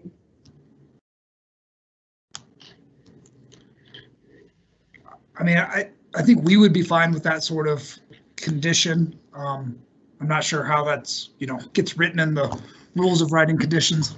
Right. Well, that's why we have the brilliant staff. And is that something, before we go too far down that path, can I hear from some of the other council members? Rashana, could you speak to what the kind of languages you could write, and then I would like council to react to it. Sure. I think there are a couple of different options. So to be completely upfront on these particular developments, when Shea brought these to the city, they initially proposed these as single-family attached tracts, which would have meant that these tracts would have automatically gone through the SIP process regardless. Staff, in reviewing these, said, well, wait a minute, we're seeing single-family detached product. We need more detail, and we pushed them to turn these into the single-family detached as their product indicated, so that we could analyze this more in line with a traditional plat. If these are in a state of flux still, where there might be some flexibility based on the market, I actually had just asked Kelly if perhaps we need to maybe revisit that single family attached tract, if that would allow us to still have that flexibility and would also allow the developer to also still look at some single family detached product, if that is an option within our code. And that might be something that we need to have Linda's input again in terms of the language and the process. So right, what I'm thinking I hear then is we just say these cluster homes products are going to go through the SIP process. Would that address, Mr. McDermott, would you be comfortable with that? Just saying, yeah, an SIP process. I mean, if that works for council, that would be fine. That was kind of our thought, you know, as these things get refined, you know, things are going to move and shift. That's just how these integrated products work. Although they might be single family detached, I don't think we would have objection of going through some of the SIP process, you know, on these products as far as site layout. That would be my preference. Can I hear what other council members think? And Mayor Pro Tem, you brought up the issue first. Are you comfortable requesting that the applicant go through site improvement process on the cluster homes? Yeah, just for this particular product, given the layout and the concerns that we have, ultimately, yes, that would be a great solution. Okay, and we can have staff start drafting language once we get a majority of council supporting that. Councilmember Shaw, are you comfortable with that? Yes, I am. Councilmember Anderson? Yes, I am, and I would just comment that I live on a street that has a cul-de-sac and a limited number of single-family homes, and I am very thankful that the city takes care of snow plowing and maintenance of the street. Okay, Councilmember Carpenter. Yeah, I echo Councilmember Anderson's comments, and yes, I'd be fine with that with the exclusion or just the caveat that they have to go through the SIP process and we know more what the product will even look like or feel like. With this product, got it. Okay, so I think we've addressed that concern, and I'm going to ask staff to work on language as we talk through some of the other issues. Sure. Mayor, go ahead. Sorry, Mayor. May I just ask one clarifying question relative to this SIP process? Is it council's intent that that SIP also be for architectural review, as is our standard for typical single-family attached, or are you wanting to see this be more of a refined SIP process strictly for layout? I'm comfortable with just the layout, as long as it's a detached product. Okay, perfect. Does any council member disagree with that, what I just said? No. Okay. Okay. Thank you. Okay, thank you for the clarifying question. Okay, Mayor Pro Tem, anything else? No, thank you. I think we've covered the rest of what I have concerns. Thank you. Okay. And so I do have and council, as I jumped in on your questions, I would really appreciate you jumping in if I say something that triggers something for you. So I guess what I want to always acknowledge the great work of our planning commission. And I think one of the things that they reinforced in their questioning is the fact that we do have this multi-year phased project, and it's a lot to come at us all at once, and that perhaps a annual progress report that would be presented to the Planning Commission and forwarded to council for their information only would be a benefit. And that was something that was requested by one of the Planning Commission members. And I would just love to, whether it be through the staff that develops that or the staff in partnership with Shea Homes, I would like to see that move forward. Not as a condition of approval, just as a request. I would like to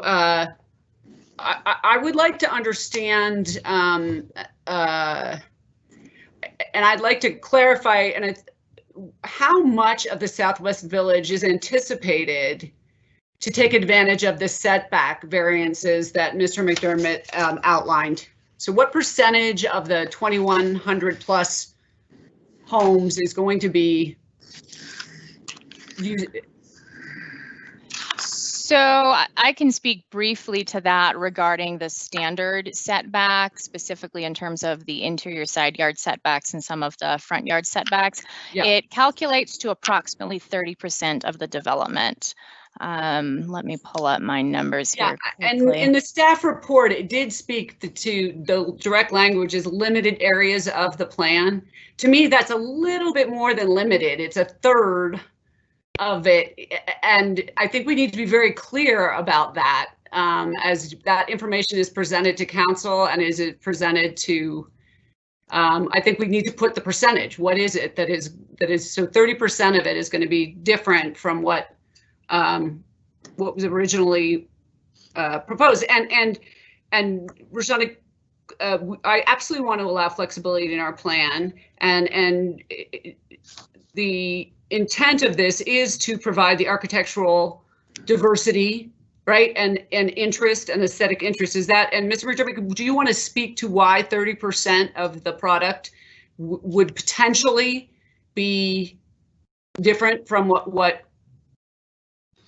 Yeah, I mean, it's really about what we felt was the appropriate place to allow that variation. So as I meant, the larger up-down product, which would live more front and back, right? Because your side yard would be either on a hillside, so it's not functional, if you will.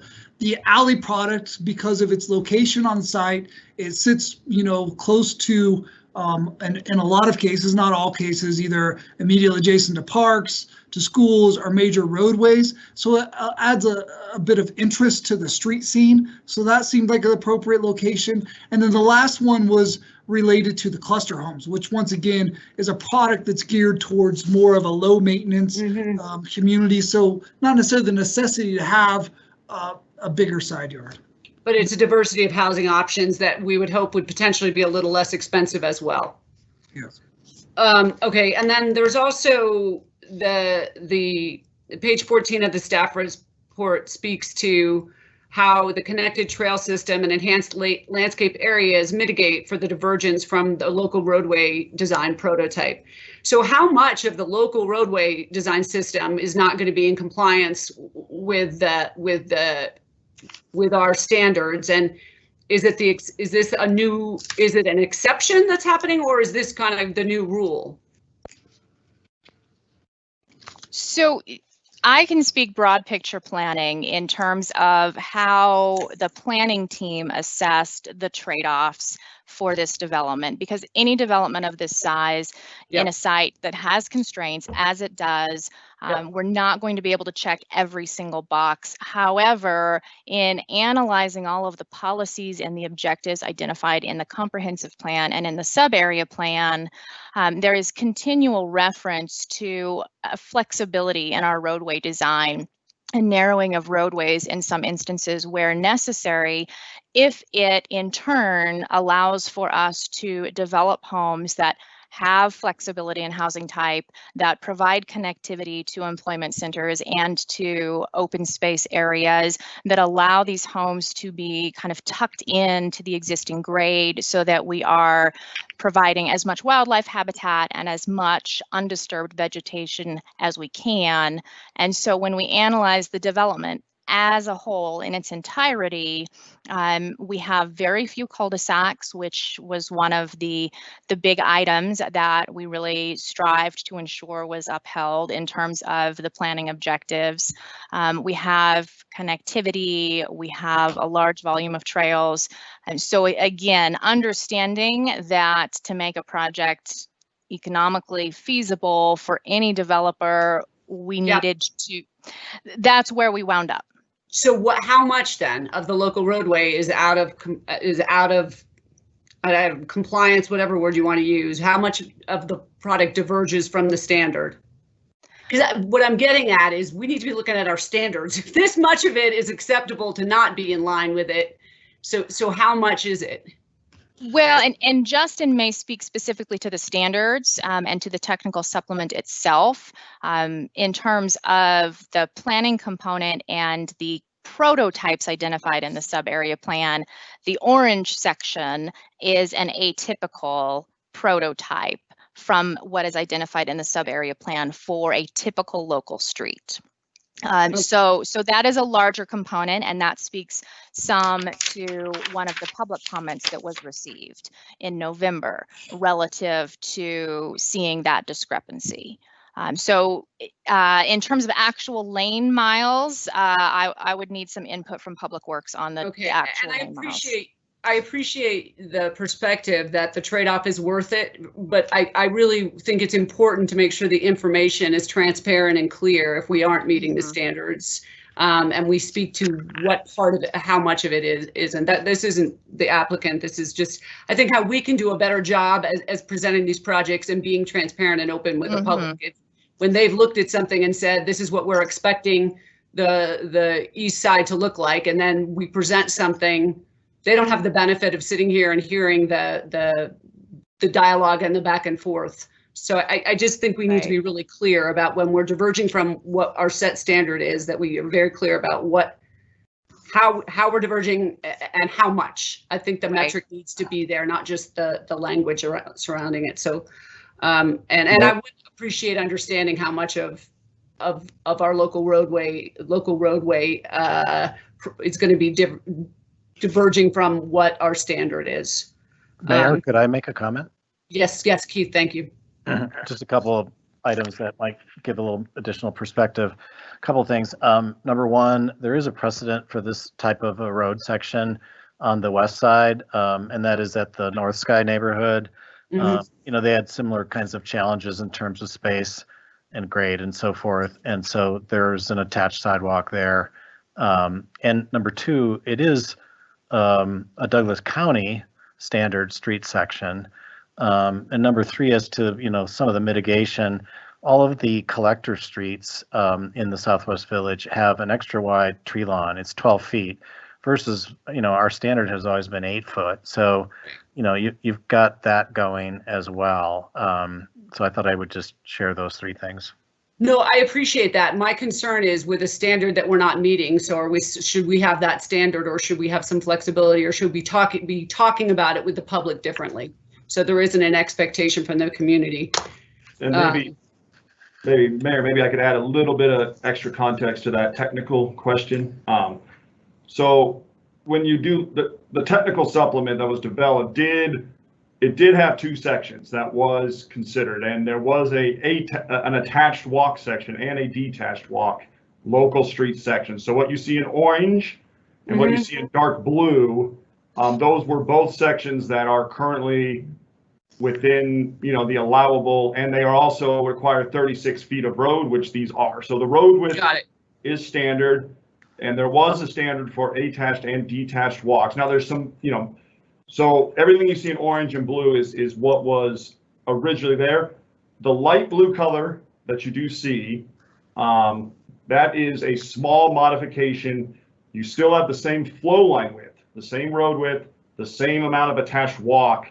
The difference is there's a little bit of right of way that isn't on the back of the walk because it's a utility easement. And this is sort of the sections we presented a few weeks, several council meetings ago, showing those variance sections. The light blue is a small variance to the standard. So, but the orange does meet our local street standard. One of the 2 shown, correct? And they are 36 feet parking on both sides. So unlike what we have in some places today in Lone Tree, where it's only 28 foot and parking on one side, these are wider streets than that. These are what I would consider standard 36 foot local streets. Everything in orange and dark blue and light blue, all the same road width. The only variation is a little bit of how those attached sidewalks work, and the right of way back behind them. The green section you see on this graphic is no longer being proposed. It is light blue. So. Okay, great.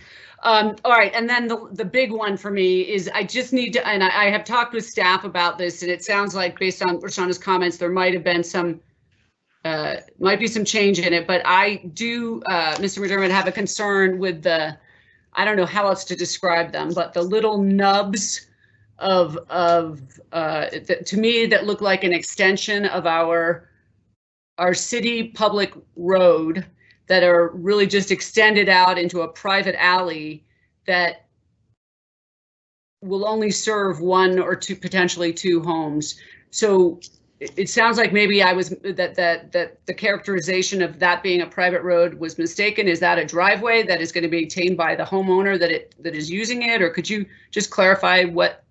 And I'm talking primarily about the what I would call the light blue product on sheet 6. Yeah.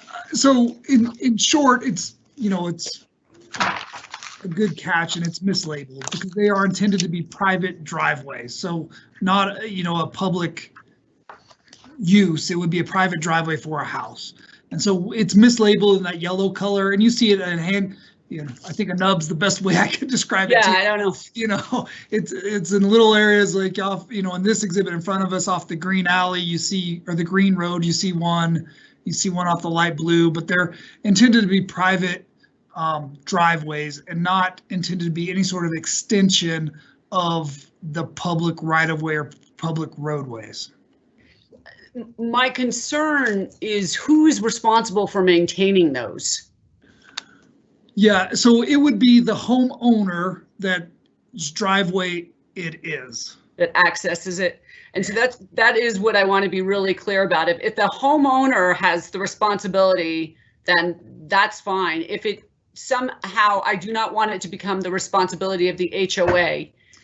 and nor do we. We wouldn't want to burden a small, a couple of homes having the benefit of, the burdening an entirety of a community. So I agree. It was a good catch. They're mislabeled. They would be privately owned, privately maintained, not within an HOA or a sub HOA. Okay, and can you just clarify for me which ones? So I know which ones I think that were mislabeled. Can you identify for the record what ones you're talking about, and we'll make sure we're both speaking the same language here.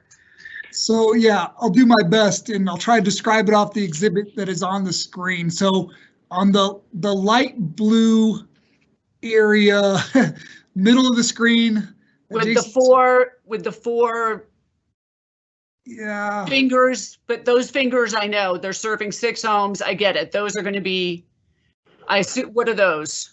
No, I'm sorry. I was starting more top of the screen. Oh, got it. Okay. Where the this is harder than you would think it would have to be to try to get there, but there's a light blue road that has the kind of the dark blue road teeing into it. Yep. And then off to the right of that, there's like a little nubbin. Yep. Yep. So that would be one. Good. Agree with that one. And then if you go to the green road that is no more, it's now a light blue road. There's 2 of them. There's one kind of to the left, and then I just put a pen mark on my screen. One to the right of that. So there's 2 there. Got it. Yep, right there.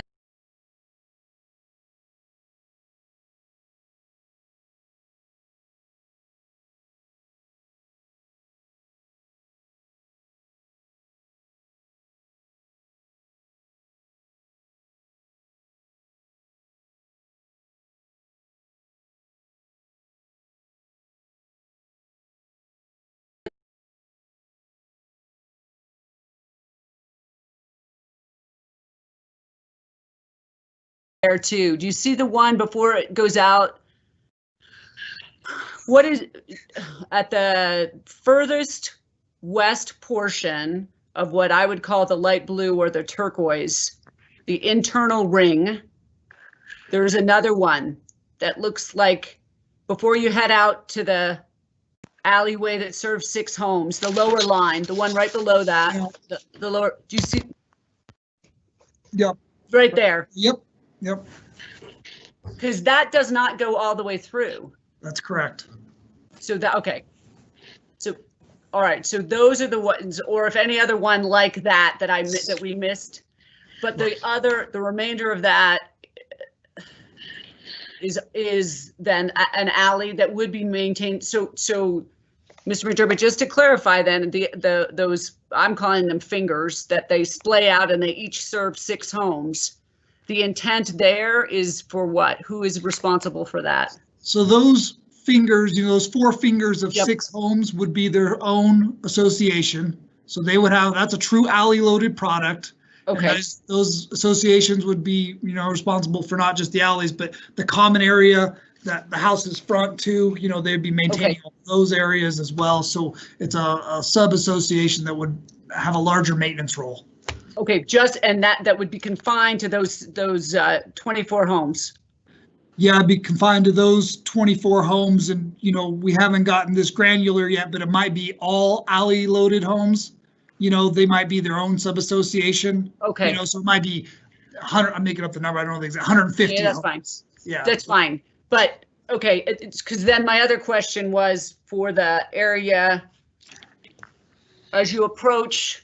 What I believe High Note is the east-west road that intersects the park, right? Is that High Note? As you travel up Lyric, which is that north-south mainly red,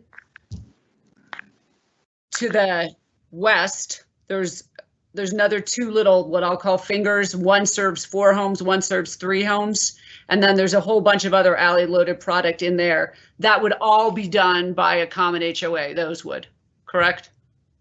Yeah, you're on the east side of the site, just so I make sure. I'm on the west side. I'm on the west side. Well, yeah, then there's the yellow alley, the yellow indication for the alley, and then it has a handful, just like a, all that. That's all, okay, that's all common. And then And then the same for the, on the east side of the site, going to the one you were looking at first. That's Correct. all, those would all be maintained by a common HOA. Okay, great. So how do we I'm going to ask staff to codify that in that is, those are private drives, and then I'm fine with it, and the rest of it I'll deal with. The last question I have, well, I think it's my last question, but is the roadway that parallels High Note, just, well, it doesn't parallel it the whole way, but just north of High Note before you get to Ridgegate Parkway. There's a yellow, I believe it's a red road. And is there an alleyway that's just below that on that length of roadway? Yeah, and that is, I learned this from Justin. I believe it's kind of called a Barcelona Drive. So those houses, because you don't want to take access onto a collector road, but they front on that road, they have their own separate, roadway or alleyway drive that those houses would be able to access to get them out to the roadways that connect to the collector roads. So I think what does that? It's basically like what it's, excuse me, it's basically like what occurs at Belvedere Place on the west side. Right. If you can picture that, there's a kind of paralleling private roadway that accesses all those homes and driveways. Yes. I guess what I'm wondering about, what does it look like? What does that road cross section look like? What is there a tree lawn in between? Is there, what is that? That's what I want to know. You mean the intent there would be a landscape treatment between the two roadways? Yes. And how wide? I mean, what is it? I guess, can you give me a little more detail on what that is going to look like? Because that's a pretty large stretch of road, and I think it's going to be a, you know, I appreciate that it may only be used by the folks that live right in that area, but I am concerned about what that looks like, the aesthetic of it. Do you know how wide the tree lawn is going to be? You know, we did a study on it early on, Mayor. I don't remember the dimensions off the top of my head. We can certainly look it up, but like I said, off the top of my head, I don't recall the dimensions for that particular roadway and any sort of landscape treatment adjacent to it. Okay, if it's different than what would be standard, Roshana, for the city to have there? What would we? In terms of that particular private drive area? So again, this would be an area similar to the private drive removal or additional note that we have discussed, wherein between the preliminary plan approval and then the subsequent final plats, because this is reaching a level of detail that really can be refined in that final platting process. We can identify, you know, maybe there is that small landscape strip. It needs to be a separate landscape tract, as you see several other landscape tracts here. I think those smaller details can be refined with the applicant and with staff when we do the full civil review at the final platting stage. And I'm very comfortable with that, as long as we're not approving anything tonight. We're not approving a width, or we're not approving. So just to be additive to that, there is a minimum of a 12-foot tree lawn, because that is the roadway section. So there is a minimum of 12 feet of landscape space before there would be a sidewalk and then the private drive. So that is the roadway sections. Good. If I may, that's kind of what we were thinking too, is the end of the sidewalk after the 12-foot tree lawn would be the beginning of the private alley. So you would basically have the red section and the yellow section right next to each other, essentially. Okay. And you put them right next to each other. Okay. I just want to make sure we just don't have a runway of pavement, of sidewalk, you know, and a curb. Sure. Sure. So, yeah, okay, I am comfortable with that. All right, and then there was an additional question, though. The Planning Commission report talked about a water holding area up by that overlook space. Do you have any, and I recognize that that would be a Parker Water and Sanitation District, and that would come to the city for an SIP, but do you, it was just an interesting term, water holding area. What would that mean? So Mayor, I think I can probably best address that. So that's when we did our inclusion into Parker Water and Sand, and they, carved out what they needed in terms of well sites and whatnot. That site is in particular is designated for a potential future water storage and pressure tank that's needed for part of their whole system to serve this area. So it would probably be somewhat like the Southgate tanks that are that are on the west side near the Bluffs Regional Park. Okay. And they're buried, so right. Okay, I just was like partially buried. Yeah. Yeah, and I know I can't guarantee they're going to be buried, but okay. That was those were my main comments. Does council or any other council members have any outstanding issues they would like clarification on from staff or the applicant? None. Okay. Nope. Can I ask then Roshana if she was able to draft some language that addresses the issues that were raised? So yes, we have been working on that language, and I will defer. We've been emailing back and forth between Kelly and Linda. Linda, are you comfortable with the language that was emailed regarding that note for the plan? Yes, on the cluster development. Yes, the following note. Okay, fantastic. With that, and sorry, that was the one. And then just what about the other little private drives that are going to be the responsibility of the homeowners? Not how are we handling that? And Kelly and I were thinking that perhaps could be managed through the final plat process in terms of taking those tracts that are currently identified for a private drive and having those be integrated into those lots. Perfect. Unless the other option would be to have an additional plan note added, just referencing that all private drives shall be clearly noted. Perhaps any lot that has a private drive responsibility, maybe that needs to be noted on those lots when they go to final plat. Depends on how detailed you wish to get. I guess I want to be clear and not, I want it to be clear, but I don't want to be overly burdensome. One might argue I already have, but that's my intent. So I look to our city attorney. Is there a preference from you understand the intent? Is, this document shows it as a private alley, which one might assume is going to have to go under an HOA responsibility. We've clarified with the applicant that is not the case. How do we document that in our proceeding this evening? I guess at this point, my preference, and I'd like to hear from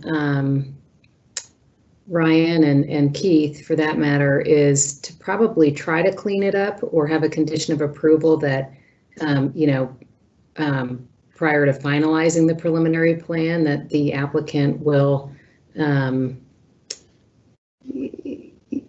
revise the plan on those specific sheets to identify or to remove those private drives, as discussed in the council meeting tonight, from the private drive designation.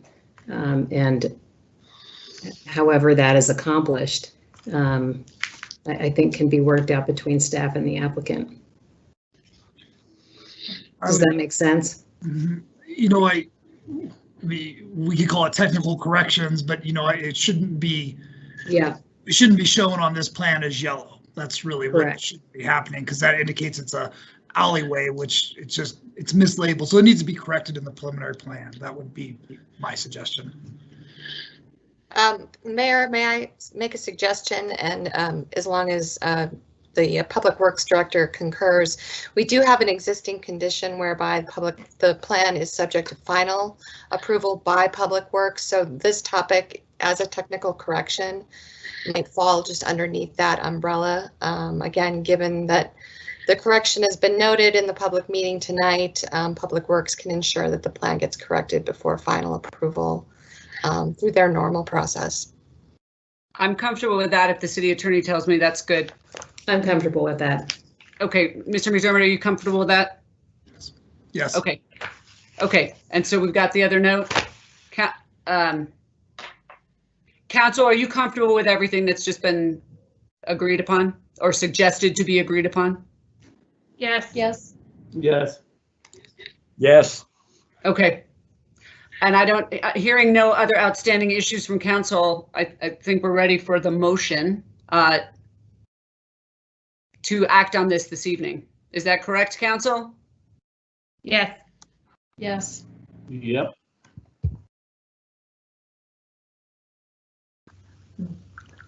Mayor, if it's okay, staff will just quickly go through the conditions because then the motion allows you not to have to read through all those. So I think Rashana will just go through the conditions we've discussed and the ones that were listed in the staff report, and then we'll be ready for the motion. Okay. Okay. So I will not even read this one out loud. This is verbatim from your staff report. The first condition is the condition of approval relative to the developer securing the easement for the emergency access and the trail connectivity. Next slide, please. Second condition is the prior approval before the site improvement plan relative to the Rampart Range Metro District and the master HOA for wildfire mitigation. Third condition, please. Plan note for the protective buffer and eagle nest monitoring. Fourth condition, please. Again, these are all verbatim from your staff report. The fourth condition, final approval by the city engineer for all pending items. That will address the issue we just discussed. Next slide, please. Condition number 5, approval of the preliminary plan contingent upon final execution and recordation of the master improvement agreement. And then we do have a 6th condition now that will need to be read into the record since it is not reflected in the staff report. And so Jay, if you will go to the next slide, please. And I will defer to Linda and Jay on this in terms of how we want this 6th condition read into the suggested motion.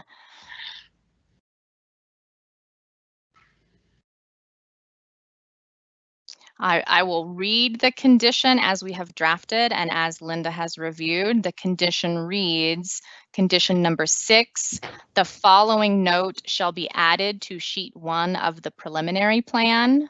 All single-family detached lots identified for cluster development shall be subject to the site improvement plan process that shall be limited in scope to a planning and engineering site analysis. Such lots shall not be subject to an architectural design review.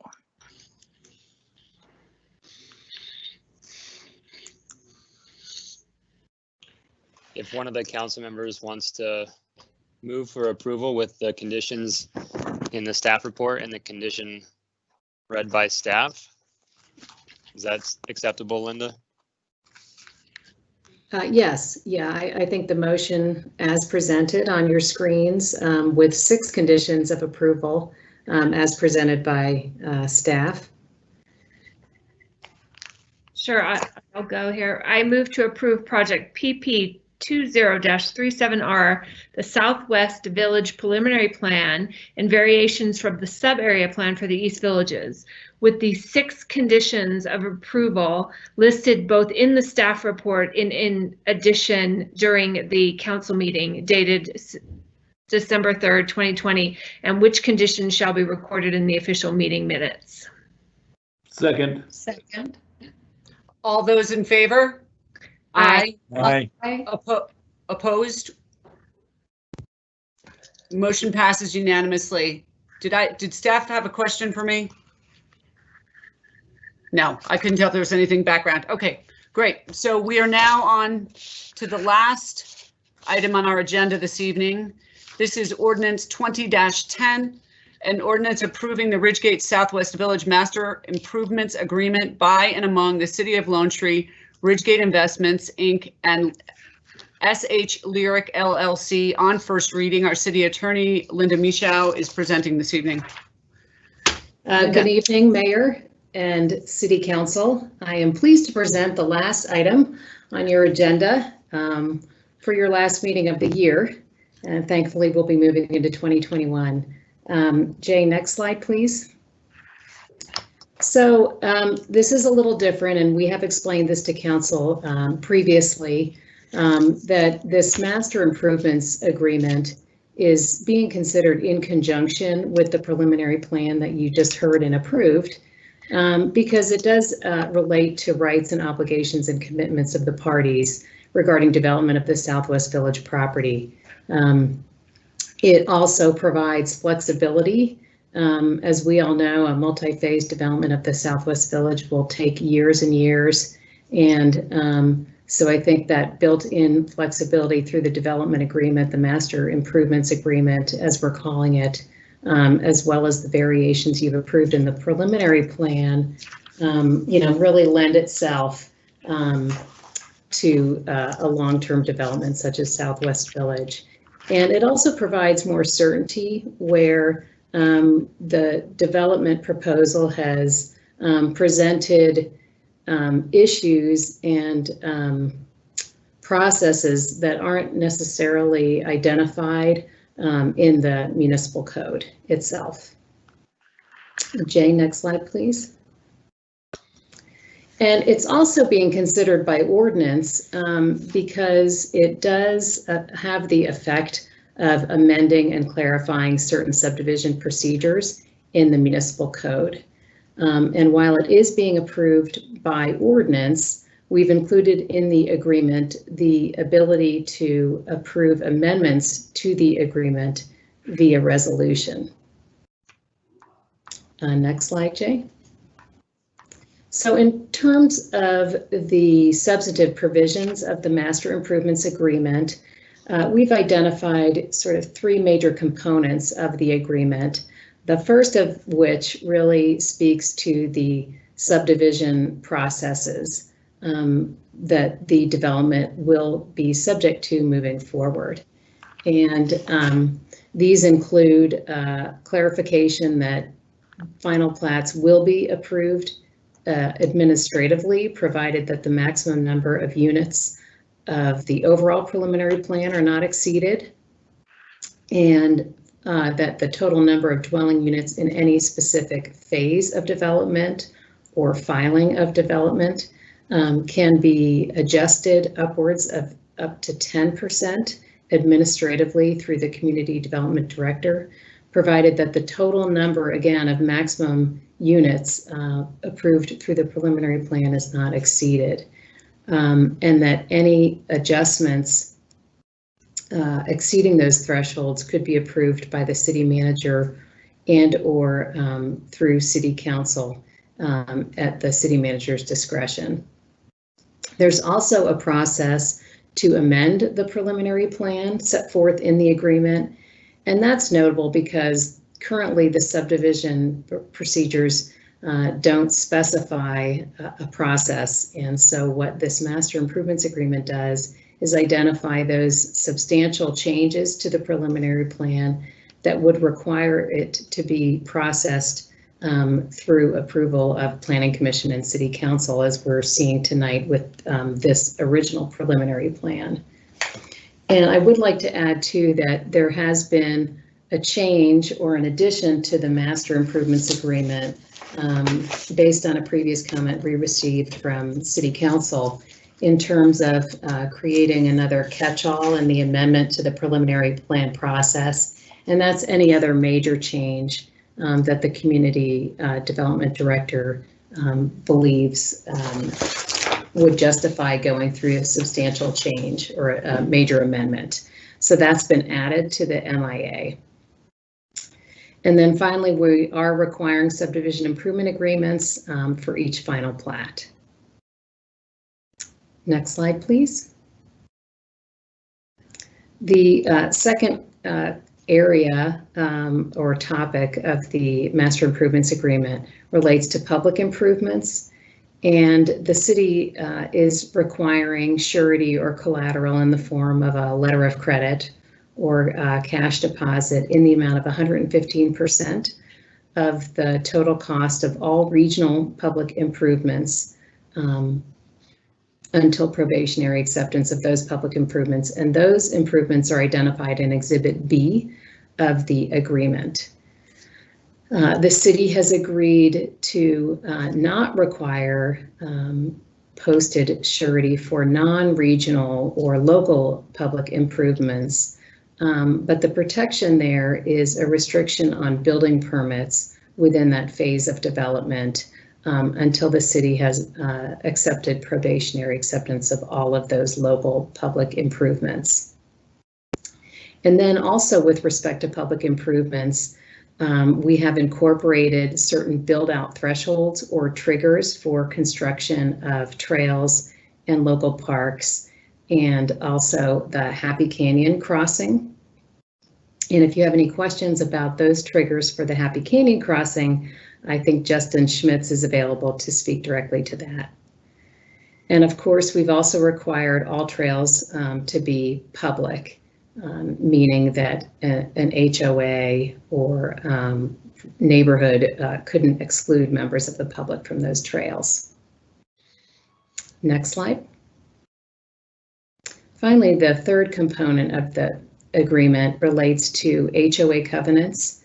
And the city has worked with the developer and gone back and forth on these, but of course, has required that accessory dwelling units be allowed, and consistent with the sub-area plan that there be a prohibition of short-term rentals of accessory dwelling units for less than 12 weeks. And that of course is subject to any changes in the municipal code, so that if City Council in the future adopts short-term rental regulations, that those would apply to the Southwest Village development as well. There's also a requirement that the HOA maintain retaining walls and other improvements. And we've also added an exclusion of all city property from any HOA covenants. And that's sort of a new and late addition to the Master Improvements Agreement. Finally, unrelated to the covenants is the fact that there is an aviation noise disclosure inclusion requirement on all plats and SIPs. Next slide. So here is the motion, but I am happy to answer any questions relating to the specific details of the Master Improvements Agreement. Thanks, Linda. Okay, I'm going to quickly run through council. We'll go backwards this time. Mayor Pro Tem Brunick, anything? No questions. Thank you, Linda. Councilmember Carpenter? Nope, thorough and straightforward, thanks. Councilmember Anderson? No, my concerns about the Happy Canyon crossing have been addressed, so I'm happy with the agreement. You're happy with Happy Canyon? Happy with Happy Canyon. And Councilmember Shaw? No questions, I'm good. Okay, and I think we appreciate the thoroughness with which staff has already presented and kind of walked us through this. So I will look for a motion from council. Who wants to make the last motion of 2020? I'll bring up the rear. So I move up ordinance 20-10 approving the Ridgegate Southwest Village Master Improvements Agreement by and among the City of Lone Tree, Ridgegate Investment Incorporated, and SH Lyric LLC on first reading. Second. I think that was your unanimous second, but all those in favor? Aye. Aye. Any opposed? We have unanimous approval. So, and at 5 hours, council, just under 5 hours, we'll see how quickly I do want to give council the opportunity to provide comment on the last meeting of the year. So, but I think we'll all try and be respectful of time. So, starting with the Councilmember Anderson. Well, appreciate that. And, looking back on the year, what a strange year, but what tremendous effort we had from our staff in terms of flexibility in dealing with the changes that weren't anticipated. And, to our partners that have stepped up to help us through the year. Here it was our 20th year. We wanted to celebrate. We celebrated in a different way. And I hope people feel that way looking back on the year, that yes, we're celebrating that we dealt with some very difficult times and we're moving forward with great opportunities for city growth. Happy holidays to everybody. Councilmember Carpenter. Yes, I thought that last meeting was going to be our final comments, so I'll keep it very brief because I know everyone wants to get on with their evening. But again, just thanks to all the staff, to all of our partners, to council, to all of our residents, to the police department, really everyone involved in a really weird year of 2020. And so again, looking forward to whatever 2021 is going to bring, but I know that we have the capacity and the resources and the team to make it awesome. So thanks to everyone. Merry Christmas, Happy New Year, all that good stuff. Councilmember Shaw. Thank you. Yes, I want to thank pretty much everybody, city staff, the police department, our citizens, my partners on council, for all of the challenges we've been through this year.